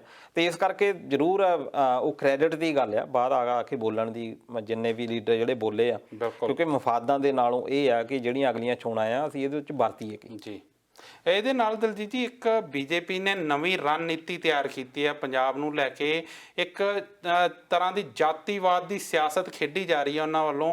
ਹੁਣ BR ਅੰਬੇਦਕਰ ਹੁਣਾਂ ਦੇ ਬੁੱਤਾਂ ਤੇ ਹਾਰ ਪਾਏ ਜਾ ਰਹੇ ਆ। ਇਸ ਸਿਆਸਤ ਨੂੰ BJP ਨੂੰ ਕਿੱਦਾਂ ਦੇਖਦੇ ਹੋ ਤੁਸੀਂ? ਦੇਖੋ ਮੈਂ ਕਿਸੇ ਇਹ ਨਹੀਂ ਕਹਿ ਰਿਹਾ ਕਿ ਅੱਜ ਦੇ ਤੁਸੀਂ ਕਰੀ ਕਲਮ ਚੱਕ ਕੇ ਦੇਖ ਲਓ ਜੀ, ਤੁਹਾਨੂੰ ਜਵਾਹਰ ਲਾਲ ਨਹਿਰੂ ਹੁਣਾਂ ਦੇ ਲੇਖ ਮਿਲ ਜਾਣਗੇ, ਮਹਾਤਮਾ ਗਾਂਧੀ ਦੇ ਮਿਲ ਜਾਣਗੇ, ਦੁਸਹਿਰੇ ਦੇ ਮਿਲ ਜਾਣਗੇ, ਦੀਵਾਲੀ ਦੇ ਮਿਲ ਜਾਣਗੇ। ਸਾਡਾ ਜਿੰਨਾ ਸਿਲੇਬਸ ਆ ਇਹਨਾਂ ਚੀਜ਼ਾਂ ਦੇ ਉੱਤੇ ਇਰਦ ਗਿਰਦ ਘੁੰਮਦਾ ਜੀ। ਪਰ ਅਸਲੀ ਹੀਰੋ ਜੇ ਕਹਿ ਲਈਏ ਆਪਾਂ, ਉਹ ਡਾਕਟਰ ਅੰਬੇਡਕਰ ਆ। ਜਿਹੜੀ ਲਾਅ ਜਿਸ ਤਰੀਕੇ ਦੇ ਨਾਲ ਚੱਲ ਰਿਹਾ ਉਹਦਾ ਕੋਈ ਲੇਖ ਹੀ ਹੈ ਨਹੀਂ ਜੀ। ਕਿਸੇ ਵੀ MBD ਤੋਂ ਚੱਕ ਲਓ, ਕਿਸੇ ਵੀ ਗਾਈਡ ਤੋਂ ਚੱਕ ਲਓ, ਕਿਸੇ ਵੀ ਟੈਕਸਟ ਬੁੱਕ ਤੋਂ ਚੱਕ ਲਓ, ਉਹਦਾ ਜ਼ਿਕਰ ਕੋਈ ਨਹੀਂ। ਕਿਤੇ ਚੌਥੀ ਪੰਜਵੀਂ ਦੇ ਵਿੱਚ ਕਿਤੇ ਕੋਈ ਹੋਊਗਾ ਮਾੜਾ ਮੋਟਾ, ਤੇ ਉਹ ਮੈਨੂੰ ਯਾਦ ਨਹੀਂ ਜੀ। ਜਿਹੜਾ ਬੰਦਾ ਪੋਲੀਟੀਕਲ ਸਾਇੰਸ ਪੜ੍ਹਦਾ ਆ ਉਹਨੂੰ ਥੋੜ੍ਹਾ ਬਹੁਤਾ ਫਿਰ ਅੱਗੇ ਜਾਣਾ ਸ਼ੁਰੂ ਕਰ ਦਿੰਦਾ। ਅਦਰਵਾਈਜ਼ ਡਾਕਟਰ ਅੰਬੇਡਕਰ ਦਾ ਉਹਨੂੰ ਹੀ ਪਤਾ ਲੱਗਦਾ ਜਿਹੜਾ ਵਕੀਲ ਆ ਜੀ। ਤੇ ਵਕੀਲ ਦੇ ਨਾਲ ਕਦੀ ਧੱਕਾ ਨਹੀਂ ਹੁੰਦਾ ਇੰਡੀਆ ਦੇ ਵਿੱਚ। ਤੁਸੀਂ ਜਾ ਕੇ ਦੇਖ ਲਿਓ ਕਿ ਕਦੀ ਤੁਸੀਂ ਇਹ ਸੁਣਨ ਦੇ ਵਿੱਚ ਨਹੀਂ ਆਇਆ ਹੋਊਗਾ ਕਿ ਵਕੀਲ ਦੇ ਨਾਲ ਕੋਈ ਧੱਕਾ ਕਰ ਗਿਆ। ਬਿਲਕੁਲ। ਕਾਰਨ ਕੀ ਆ ਕਿ ਉਹ ਆਪਣੇ ਹੱਕਾਂ ਦੇ ਬਾਰੇ ਪੂਰਾ ਚੇਤੰਨ, ਉਹ ਜਾਗਰੂਕ ਆ ਜੀ। ਇਸ ਕਰਕੇ ਕਿਉਂ ਨਾ ਲੋਕਾਂ ਨੂੰ ਵਕੀਲ ਬਣਾ ਦਿੱਤਾ ਜਾਵੇ ਜੀ। ਉਹੀ ਜਿਹੜਾ ਲਾਅ ਆ, ਜਦ ਵਕੀਲ ਦੇ ਨਾਲ ਧੱਕਾ ਨਹੀਂ ਹੁੰਦਾ, ਡਾਕਟਰ ਦੇ ਨਾਲ ਧੱਕਾ ਹੋ ਸਕਦਾ, ਮਾਸਟਰ ਦੇ ਨਾਲ ਧੱਕਾ ਹੋ ਸਕਦਾ। ਕਦੀ ਤੁਸੀਂ ਸੁਣਿਆ ਕਿ ਵਕੀਲ ਦੀ ਜੇ ਕਿਸੇ ਨੇ ਪ੍ਰਾਪਰਟੀ ਦੱਬ ਲਈ ਹੋਵੇ, ਜੀ, ਕਿਸੇ ਵਕੀਲ ਨੇ ਕਿਸੇ ਦੇ ਕੋਈ ਘਾਣ ਕਿਸੇ ਨੇ ਉਹਦੇ ਜਿਹੜੀ ਹੱਕਾਂ ਦਾ ਕਰ ਦਿੱਤਾ ਜਾਂ ਹੋਵੇ, ਕਿਉਂਕਿ ਉਹ ਤੋਂ ਲੋਕੀ ਡਰਨਗੇ, ਕਿਉਂਕਿ ਉਹਨੂੰ ਉਹ ਲਾਅ ਪਤਾ ਆ। ਪਰ ਸਾਨੂੰ ਇਹ ਚੀਜ਼ਾਂ ਜਿਹੜੀਆਂ ਆ ਪੜ੍ਹਾਈਆਂ ਹੀ ਨਹੀਂ ਗਈਆਂ। ਹੁਣ ਜਿਹੜੀ ਇਹਨਾਂ ਨੇ ਬੀਜੇਪੀ ਨੇ ਸਿਆਸਤ ਸ਼ੁਰੂ ਕਰ ਦਿੱਤੀ ਆ, ਅੱਜ ਤੱਕ ਤੁਸੀਂ ਇਹ ਚੀਜ਼ਾਂ ਲੋਕਾਂ ਤੱਕ ਕਿਉਂ ਨਹੀਂ ਲੈ ਕੇ ਗਏ ਵੀ? ਬਿਲਕੁਲ। ਜਦੋਂ ਹਾਥਰਸ ਦੀ ਘਟਨਾ ਹੋਈ ਆ ਜੀ, ਉਸ ਵੇਲੇ ਤੁਸੀਂ ਇੱਕ ਖਾਪ ਪੰਚਾਇਤਾਂ ਦਾ ਵੀ ਸਾਥ ਦੇ ਰਹੇ ਆ, ਉਸ ਵੇਲੇ ਬੀਜੇਪੀ ਕਿੱਥੇ ਸੀ? ਬਿਲਕੁਲ। ਫਿਰ ਜਿੰਨੀਆਂ ਵੀ ਅੱਜ ਤੱਕ ਜਿਹੜਾ ਇਹਨਾਂ ਨੇ ਪਿੱਛੇ ਜਿਹੇ ਰਿਜ਼ਰਵੇਸ਼ਨ ਦੇ ਖਿਲਾਫ ਥੋੜ੍ਹਾ ਜਿਹਾ ਮੋਰਚਾ ਖੋਲ੍ਹਿਆ ਸੀ, ਫਿਰ ਸੁਪਰੀਮ ਕੋਰਟ ਤੋਂ ਵੀ ਇੱਕ ਆਈ ਸੀ ਰੂਲਿੰਗ, ਉਦੋਂ ਕਿੱਥੇ ਸੀ ਬੀਜੇਪੀ ਜਦੋਂ ਸਾਰੇ ਗੱਲਾਂ ਕਰ ਰਹੇ ਸੀ? ਹੁਣੇ ਕਿਉਂ ਚੇਤਾ ਆਇਆ? ਕਿਉਂਕਿ ਅਕਾਲੀ ਦੇ ਨਾਲ ਟੁੱਟਣ ਦੇ ਨਾਲ ਫਿਰ ਇਹ ਵੀ ਤੁਸੀਂ ਦੇਖੋ ਕਿ ਕਿੱਥੇ ਇਹ ਕਰ ਰਹੇ ਆ, ਦੁਆਬੇ ਦੇ ਉੱਤੇ ਸੈਂਟਰਲ ਹੈਗੇ ਨੇ, ਦੁਆਬੇ ਦੇ ਵਿੱਚ ਜਾ ਕੇ ਜਿਹੜੇ ਬੁੱਤਾਂ ਦੇ ਉੱਤੇ ਹਾਰ ਪਾਏ ਜਾ ਰਹੇ ਨੇ। ਇਹਨਾਂ ਨੂੰ ਇਹ ਦੇਖਣਾ ਚਾਹੀਦਾ ਕਿ 1935 ਦੇ ਵਿੱਚ ਡਾਕਟਰ ਅੰਬੇਡਕਰ ਨੇ ਕਹਿ ਦਿੱਤਾ ਸੀ ਕਿ ਮੈਂ ਹਿੰਦੂ ਜੰਮਿਆ ਪਰ ਮੈਂ ਹਿੰਦੂ ਮਰਨਾ ਨਹੀਂ। ਇਹ 1935 ਦੇ ਵਿੱਚ ਕਿਹਾ ਉਹਨਾਂ ਨੇ ਕਿ 1935 ਚ ਕਹਿ ਰਹੇ ਮੈਂ ਹਿੰਦੂ ਜੰਮਿਆ ਪਰ ਮੈਂ ਹਿੰਦੂ ਮਰਨਾ ਨਹੀਂ। ਕਿਉਂਕਿ ਜੰਮਣਾ ਮੇਰੇ ਹੱਥ ਵਿੱਚ ਨਹੀਂ ਸੀ ਪਰ ਮਰਨਾ ਮੇਰੇ ਹੱਥ ਵਿੱਚ। 1956 ਦੇ ਵਿੱਚ 1 ਸਾਲ ਪਹਿਲਾਂ ਆਪਣੀ ਜਾਣ ਤੋਂ ਪਹਿਲਾਂ ਉਹਨਾਂ ਨੇ ਬੁੱਧੀਜ਼ਮ ਤਿਆਰ ਕਰ ਲਿਆ। ਉਹਦੇ ਵਿੱਚ ਉਹਨਾਂ ਨੇ 22 ਕੁਛ ਸੌਹਾਂ ਚੱਕੀਆਂ। ਮੈਂ ਇੱਥੇ ਗੱਲ ਨਹੀਂ ਕਰਨੀ ਚਾਹੁੰਦਾ। 22 ਜਿਹੜੇ ਜਿੰਨੇ ਬੀਜੇਪੀ ਦੇ ਲੀਡਰ ਅੱਜ ਗੱਲਾਂ ਕਰ ਰਹੇ ਆ, ਉਹਨਾਂ ਨੂੰ ਉਹ 22 ਜਿਹੜੀਆਂ ਸੌਹਾਂ ਆ ਉਹਨਾਂ ਦੀਆਂ ਉਹ ਖਾ ਲੈਣੀਆਂ ਚਾਹੀਦੀਆਂ। ਫਿਰ ਜੇ ਉਹ ਡਾਕਟਰ ਅੰਬੇਡਕਰ ਦੇ ਬੁੱਤਾਂ ਨੂੰ ਹਾਲ, ਤੁਸੀਂ ਬੁੱਤਾਂ ਨੂੰ ਹਾਰ ਨਾ ਪਾਓ, ਉਹਨਾਂ ਦੀ ਜਿਹੜੀ ਵਿਚਾਰਧਾਰਾ ਆ। ਫਿਰ ਤੁਸੀਂ ਪਾਕਿਸਤਾਨ ਤੇ ਜਿਹੜੀ ਉਹਨਾਂ ਦੀ ਕਿਤਾਬ ਆ ਪਾਕਿਸਤਾਨ ਔਰ ਪਾਰਟੀਸ਼ਨ ਆਫ ਇੰਡੀਆ, ਉਹ ਪੜ੍ਹ ਲਓ। ਉਹਦੇ ਵਿੱਚ ਇੱਕ ਥਾਂ ਦੇ ਉੱਤੇ ਉਹ ਲਿਖਦੇ ਆ ਕਿ ਜੇ ਹਿੰਦੂ ਰਾਸ਼ਟਰ ਬਣਦਾ, ਇਹ ਤੋਂ ਵੱਡੀ ਕੋਈ ਕਲੈਮਿਟੀ ਹੋ ਹੀ ਨਹੀਂ ਸਕਦੀ ਇੰਡੀਆ ਦੇ ਲਈ। ਇਹ ਉਹਦੇ ਵਿੱਚ ਉਸ ਕਿਤਾਬ ਦੇ ਵਿੱਚ ਉਹਨਾਂ ਨੇ ਲਿਖਿਆ ਕਿ ਜੇ ਹਿੰਦੂ ਰਾਸ਼ਟਰ ਬਣਦਾ। ਬੀਜੇਪੀ ਵਾਲੇ ਤਾਂ ਅੱਜ ਤੱਕ ਹਿੰਦੂ ਰਾਸ਼ਟਰ ਦੀ ਗੱਲਾਂ ਕਰ ਰਹੇ ਆ। ਬਿਲਕੁਲ। ਫਿਰ ਇਹਨਾਂ ਨੇ ਇੱਕ ਹੋਰ ਹੋਇਆ ਕਿ ਉੱਥੇ ਪਹਿਲਾਂ ਯੂਪੀ ਵਿੱਚ ਵੀ ਇਹ ਕਰ ਚੁੱਕੇ ਆ। ਅਸਲ ਵਿੱਚ ਉਹੀ ਵੋਟਾਂ ਦਾ ਇਹ ਹੈਗਾ ਕਿ ਜਿਹੜਾ ਦਲਿਤ ਆ ਉਹ ਦੁਆਬੇ ਦੇ ਵਿੱਚ ਬੜਾ ਜਾਗਰੂਕ ਆ। ਜੇ ਅਸੀਂ ਮਾਝੇ ਮਾਲਵੇ ਦੀ ਗੱਲ ਕਰੀਏ, ਉੱਥੇ ਇੰਨਾ ਨਹੀਂ ਕਿਉਂਕਿ ਜ਼ਿਆਦਾ ਬਸੋਂ ਵੀ ਇੱਥੇ ਆ। ਜਲੰਧਰ ਦੇ ਵਿੱਚ ਕਾਫੀ, ਹੁਣ ਜੇ ਦੇਖਿਆ ਜਾਤੀਵਾਦ ਜਿਹੜਾ ਆ ਦੁਆਬੇ ਦੇ ਵਿੱਚ ਬਹੁਤ ਘੱਟ ਆ, ਮਾਝੇ ਦੇ ਮਾਲਵੇ ਵਿੱਚ ਜ਼ਿਆਦਾ ਪਾਇਆ ਜਾਂਦਾ। ਉਹਦਾ ਕਾਰਨ ਕੀ ਆ ਕਿ ਦੁਆਬੇ ਦੇ ਵਿੱਚ ਇੱਕ ਤਾਂ ਇਕਨੋਮਿਕਲੀ ਉੱਤੇ ਹੋ ਗਿਆ, ਪੜ੍ਹਨ ਲਿਖਣ ਦੇ ਵਿੱਚ ਵੀ ਅੱਗੇ ਹੋ ਗਏ, ਤੇ ਦੂਜਾ ਹੈ ਕਿ ਕਾਂਸ਼ੀ ਰਾਮ ਦੀ ਧਾਰਾ ਨੂੰ ਅਪਣਾਇਆ ਹੋਇਆ ਵੀ ਉਹਨਾਂ ਲੋਕਾਂ ਨੇ ਬਹੁਤ ਜ਼ਿਆਦਾ ਆ। ਅੰਬੇਡਕਰ ਨੂੰ ਲੋਕਾਂ ਨੇ ਪੜ੍ਹਿਆ, ਲੋਕਾਂ ਦੇ ਹੱਥਾਂ ਦੇ ਵਿੱਚ ਜਾਂ ਲੋਕਾਂ ਨੇ ਲੀਡਰ ਨੇ ਅਵੇਅਰ ਕੀਤਾ ਹੋਇਆ। ਹੁਣ ਉਹਨਾਂ ਨੇ ਉਹ ਟਾਰਗੇਟ ਕੀਤਾ ਕਿ ਦੁਆਬੇ ਦੇ ਵਿੱਚ ਇੱਥੋਂ ਹੀ ਜਿਹੜੀ ਆ ਰਾਜਨੀਤੀ, ਤੁਸੀਂ ਦੇਖੋ ਕਿ ਸੀਟਾਂ ਵੀ ਇੱਥੋਂ ਹੀ ਸਰਕਾਰਾਂ ਬਦਲਦੀਆਂ। ਮਾਝਾ ਤੇ ਮਾਲਵਾ ਜਿੱਥੇ ਕਿਉਂਕਿ ਬਹੁਤ ਵੱਡੇ ਹਲਕੇ ਆ, ਪਰ ਦੁਆਬਾ ਛੋਟਾ ਹੋਣ ਦੇ ਬਾਵਜੂਦ ਵੀ ਜਿੱਧਰ ਨੂੰ ਡਿਸਾਈਡ ਕਰਦਾ ਜਾਂ ਇਹ ਅਕਾਲੀ ਵੱਲ ਜਾਣਗੇ ਜਾਂ ਕਾਂਗਰਸ ਵੱਲ ਜਾਣਗੇ।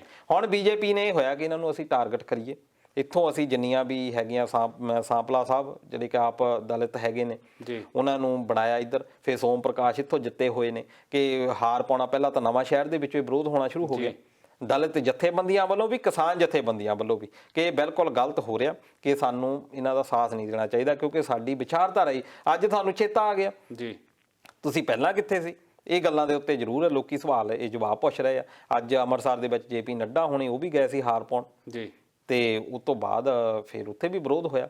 ਇਹਨਾਂ ਨੇ ਇਹ ਵੀ ਕਿਹਾ, ਯੂਪੀ ਦੇ ਵਿੱਚ ਪਹਿਲਾਂ ਹੋ ਗਿਆ ਸੀ 2018 ਦੇ ਵਿੱਚ ਸ਼ਾਇਦ, ਕਿ ਇਹਨਾਂ ਨੇ ਜਿਹੜਾ ਇਹਨਾਂ ਦਾ ਰੰਗ ਹੈਗਾ ਭਗਵਾ, ਉਹਦੇ ਰੰਗ ਦੇ ਬੁੱਤ ਕਰਨੇ ਸ਼ੁਰੂ ਕਰ ਦਿੱਤੇ ਸੀ ਡਾਕਟਰ ਅੰਬੇਡਕਰ ਦੇ, ਤੇ ਉਹ ਦੂਜੇ ਪਾਸੇ ਵਾਲੇ ਵੀ ਉਦਾਂ ਦੇ ਹੀ ਆ, ਉਹਨਾਂ ਨੇ ਨੀਲੇ ਕਰਨੇ ਸ਼ੁਰੂ ਕਰ ਦਿੱਤੇ। ਇਹਦਾ ਮਤਲਬ ਕੀ ਆ ਕਿ ਉਹ ਵਿਚਾਰਧਾਰਾ ਤੋਂ ਪ੍ਰਭਾਵਿਤ ਨਹੀਂ, ਰੰਗਾਂ ਤੋਂ ਪ੍ਰਭਾਵਿਤ ਨੇ। ਡਾਕਟਰ ਅੰਬੇਡਕਰ ਸਾਰਿਆਂ ਦੇ ਸਾਂਝੇ ਸੀ।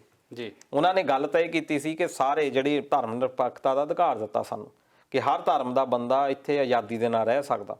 ਨਾ ਉਹ ਦਲਿਤਾਂ ਦਾ ਸੀ ਨਾ ਉਹ ਕਿਸੇ ਹੋਰ ਦਾ ਸੀ, ਉਹ ਸਾਰਿਆਂ ਦਾ ਸਾਂਝਾ ਸੀ। ਪਰ ਇਹ ਆ ਕਿ ਉਹਨੂੰ ਕਬਜ਼ਾ ਵੀ, ਉਹਨੂੰ ਇੱਕ ਪ੍ਰਮੋਟ ਇਦਾਂ ਕੀਤਾ ਗਿਆ ਕਿ ਇਹ ਦਲਿਤਾਂ ਦਾ ਹੀ ਆ ਬਸ। ਉਹਦੇ ਨਾਲ ਕੀ ਹੋਇਆ ਕਿ ਉਹ ਜਿਹੜੇ ਦੂਜੀਆਂ ਜਾਤੀਆਂ ਵਾਲੇ ਸੀ ਉਹ ਇਹ ਸੋਚਣ ਲੱਗ ਗਏ ਵੀ ਇਹ ਸਾਡਾ ਲੀਡਰ ਹੀ ਨਹੀਂ। ਪਰ ਜੇ ਤੁਸੀਂ ਉਹਨੂੰ ਵਿਚਾਰਧਾਰਾ ਨੂੰ ਪੜ੍ਹੋਗੇ ਫਿਰ ਤੁਹਾਨੂੰ ਪਤਾ ਲੱਗਣਾ ਵੀ ਉਹ ਤਾਂ ਸਾਰੀ ਮੁਲਕ ਦੀ ਗੱਲ ਕਰ ਰਿਹਾ ਸੀ, ਉਹ ਤਾਂ ਪੂਰੇ ਹੱਕਾਂ ਦੀ ਗੱਲ ਕਰ ਰਿਹਾ ਸੀ। ਤੇ ਇਸ ਬਾਰੇ ਜ਼ਰੂਰ ਅਵੇਅਰ ਹੋਣਾ ਪੈਣਾ। ਬਿਲਕੁਲ ਦਲਜੀਤ ਜੀ, ਕਿ ਰੌਲਾ ਤਾਂ ਵੋਟਾਂ ਦਾ ਨਾ, ਜਿਹੜੀਆਂ ਵੋਟਾਂ ਨੂੰ ਵੇਖ ਕੇ ਜਿਹੜੇ ਸਾਡੇ ਸਿਆਸਤਦਾਨ ਨੇ ਉਹ ਸਿਆਸਤ ਖੇਡੀ ਜਾਂਦੇ ਆ। ਉਹਦੇ ਲਈ ਉਹਨਾਂ ਲਈ ਚਾਹੇ ਜਾਤੀਵਾਦ ਦਾ ਮੁੱਦਾ ਹੋਵੇ ਕਿ ਜਿਹੜਾ ਵੀ ਪੱਤਾ ਹੋਵੇ, ਉਹ ਬਸ ਉਹਨੂੰ ਵਰਤਦੇ ਆ ਤੇ ਆਪਣੀ ਸਿਆਸਤ ਖੇਡਦੇ ਆ। ਇਹਦੇ ਨਾਲ ਦਲਜੀਤ ਜੀ ਆਪਣੇ ਸਮਾਂ ਤਕਰੀਬਨ ਜਿਹੜਾ ਆ ਉਹ ਹੋ ਚੱਲਿਆ ਪ੍ਰੋਗਰਾਮ ਦਾ, ਪਰ ਇੱਕ ਮੈਂ ਵਿਚਾਰ ਹੋਰ ਕਰਨੀ ਚਾਹੂੰਗਾ। SGPC ਤੇ ਸਤਿਕਾਰ ਕਮੇਟੀ ਦੇ ਵਿੱਚ ਕੱਲ ਉੱਥੇ ਤਲਵਾਰਾਂ ਚੱਲੀਆਂ, ਇਸ ਝੜਪ ਨੂੰ ਤੁਸੀਂ ਕਿੱਦਾਂ ਦੇਖਦੇ ਹੋ? ਦੇਖੋ, ਇਹ ਮਾਮਲਾ ਹੈਗਾ 328 ਸਰੂਪ ਜਿਹੜੇ ਸ੍ਰੀ ਗੁਰੂ ਗ੍ਰੰਥ ਸਾਹਿਬ ਦੇ ਕਿਹਾ ਜਾ ਰਿਹਾ ਵੀ ਗੁੰਮ ਹੋ ਗਏ ਆ ਜੀ। ਉਸ ਤੋਂ ਬਾਅਦ 40 ਦਿਨ ਹੋ ਗਏ ਉਹਨਾਂ ਨੇ ਧਰਨਾ ਲਾਇਆ ਹੋਇਆ, ਸਤਿਕਾਰ ਕਮੇਟੀ ਨੇ, ਖਾਸ ਤੌਰ ਤੇ ਖੋਸਾ ਸਾਹਿਬ ਹੈਗੇ ਆ ਜੀ, ਉਹ ਇਹਨਾਂ ਦੀ ਅਗਵਾਈ ਕਰ ਰਹੇ ਆ। ਉਹਨਾਂ ਨੇ ਕੱਲ ਜਿੰਦੇ ਲਾ ਦਿੱਤੇ। ਉਸ ਤੋਂ ਬਾਅਦ ਜਦੋਂ ਲੰਚ ਟਾਈਮ ਹੋਇਆ, ਸ਼੍ਰੋਮਣੀ ਕਮੇਟੀ ਦੇ ਮੈਂਬਰ ਬਾਹਰ ਆਉਣ ਲਈ ਕਹਿਣ ਲੱਗੇ, ਇਹਨਾਂ ਨੇ ਜਿੰਦੇ ਨਹੀਂ ਖੋਲੇ। ਉੱਥੇ ਤਕਰਾਰ ਵੱਧ ਗਈ। ਫਿਰ ਉਸ ਤੋਂ ਬਾਅਦ ਤਲਵਾਰਬਾਜ਼ੀਆਂ ਵੀ ਚੱਲੀਆਂ ਤੇ ਸੱਟਾਂ ਕਾਫੀ ਲੱਗੀਆਂ ਦੋਨਾਂ ਧਿਰਾਂ ਨੂੰ ਹੀ। ਕੁਛ ਤਾਂ ਇਹ ਵੀ ਦੱਸ ਰਹੇ ਆ ਵੀ ਹੱਡੀਆਂ ਵੀ ਟੁੱਟੀਆਂ ਜੀ। ਤੇ ਅੱਜ ਪੁਲਿਸ ਨੇ ਮਾਮਲਾ ਵੀ ਦਰਜ ਕਰ ਲਿਆ ਆ। ਸਤਿਕਾਰ ਕਮੇਟੀ ਦੇ ਕੁਝ ਮੈਂਬਰਾਂ ਦੇ ਉੱਤੇ 307 ਦੇ ਤਹਿਤ ਦਰਜ ਹੋਇਆ। ਪਰ ਇਹ ਕਿਉਂ ਇਦਾਂ ਹੋ ਰਿਹਾ ਜੀ? ਉਹਦਾ ਕਾਰਨ ਇਹ ਆ ਕਿ ਪਹਿਲਾਂ ਦੇਖੋ, ਅਕਾਲ ਤਖਤ ਸਾਹਿਬ ਵੱਲੋਂ ਇੱਕ ਕਮੇਟੀ ਵੀ ਬਣਾਈ ਗਈ ਸੀ ਜਿਹੜੀ ਕਿ ਇਹ 328 ਸਰੂਪ ਗੁੰਮ ਹੋਏ ਆ, ਇਹਨਾਂ ਦੇ ਬਾਰੇ ਗੱਲ ਕਰਨੀ ਸੀ, ਉਹਨਾਂ ਨੇ ਜਾਂਚ ਕਰਨੀ ਸੀ। ਨਮਿਤਾ ਸਿੰਘ ਜਿਹੜੇ ਕਿ ਜੱਜ ਸੀ, ਉਹਨਾਂ ਨੇ ਜਾਂਚ ਕਰਨੀ ਸੀ, ਪਰ ਪਤਾ ਨਹੀਂ ਕੀ ਗੱਲ ਹੋਈ ਕਿ ਉਹ ਜਾਂਚ ਤੋਂ ਪਹਿਲਾਂ ਹੀ ਕਹਿ ਗਿਆ ਕਿ ਮੈਂ ਨਹੀਂ ਕਰਨੀ ਜੀ। ਫਿਰ ਉਹ ਉੱਘੇ ਸਿੱਖ ਵਕੀਲ ਹੈਗੇ ਈਸ਼ਰ ਸਿੰਘ, ਉਹਨਾਂ ਨੇ ਇਹਦੀ ਜਾਂਚ ਕੀਤੀ। ਉਹਨਾਂ ਨੇ ਜੋ ਉਹਦੀ ਰਿਪੋਰਟ ਆਈ ਆ ਉਹ ਸ਼੍ਰੋਮਣੀ ਕਮੇਟੀ ਨੂੰ ਦੇ ਦਿੱਤੀ ਜੀ। ਹੁਣ ਉੱਥੇ ਇਹ ਹੈ ਕਿ ਜਦੋਂ ਹੁਣ ਸਾਨੂੰ ਪਤਾ ਲੱਗ ਗਿਆ ਕਿ ਇਹ ਦੋਸ਼ੀ ਆ, ਕਿਉਂਕਿ ਪਹਿਲਾਂ ਸ਼੍ਰੋਮਣੀ ਕਮੇਟੀ ਇਹ ਕਹਿੰਦੀ ਸੀ ਕਿ ਇਹਨਾਂ ਦੇ ਉੱਤੇ ਫੌਜਦਾਰੀ ਮਾਮਲੇ ਜਾਣੀ ਕਿ ਪੁਲਿਸ ਦੇਖੂਗੀ, ਪਰ ਬਾਅਦ ਦੇ ਵਿੱਚ ਕਹਿੰਦਾ ਨਹੀਂ ਜੀ ਅਕਾਲ ਤਖਤ ਦੇਖੂਗਾ ਜੀ। ਇੱਕ ਪਾਸੇ ਪੁਲਿਸ ਇਹ ਆ ਵੀ ਤੁਹਾਨੂੰ ਜੇਲ੍ਹ ਦੇ ਵਿੱਚ ਵੀ ਸੱਟ ਸਕਦੀ ਆ, ਤੁਹਾਨੂੰ ਸਜ਼ਾ ਦੇ ਸਕਦੀ ਆ, ਪਰ ਜਿਹੜਾ ਅਕਾਲ ਤਖਤ ਆ ਉਹਨੇ ਤੁਹਾਨੂੰ ਧਾਰਮਿਕ ਸਜ਼ਾ ਦੇਣੀ ਆ ਜੀ। ਹੁਣ ਇਹ ਸਤਿਕਾਰ ਕਮੇਟੀ ਇਹ ਕਹਿੰਦੀ ਆ ਕਿ ਇਹ ਧਾਰਮਿਕ ਅਵੱਗਿਆ ਦਾ ਮਾਮਲਾ ਹੀ ਨਹੀਂ, ਇਹ ਤਾਂ ਗਵਨ ਦਾ ਮਾਮਲਾ ਆ ਜੀ। ਕਿ ਪੈਸੇ ਲਏ ਆ ਤੇ ਉਸ ਤੋਂ ਬਾਅਦ ਦਿੱਤੇ ਗਏ ਆ ਸਰੂਪ।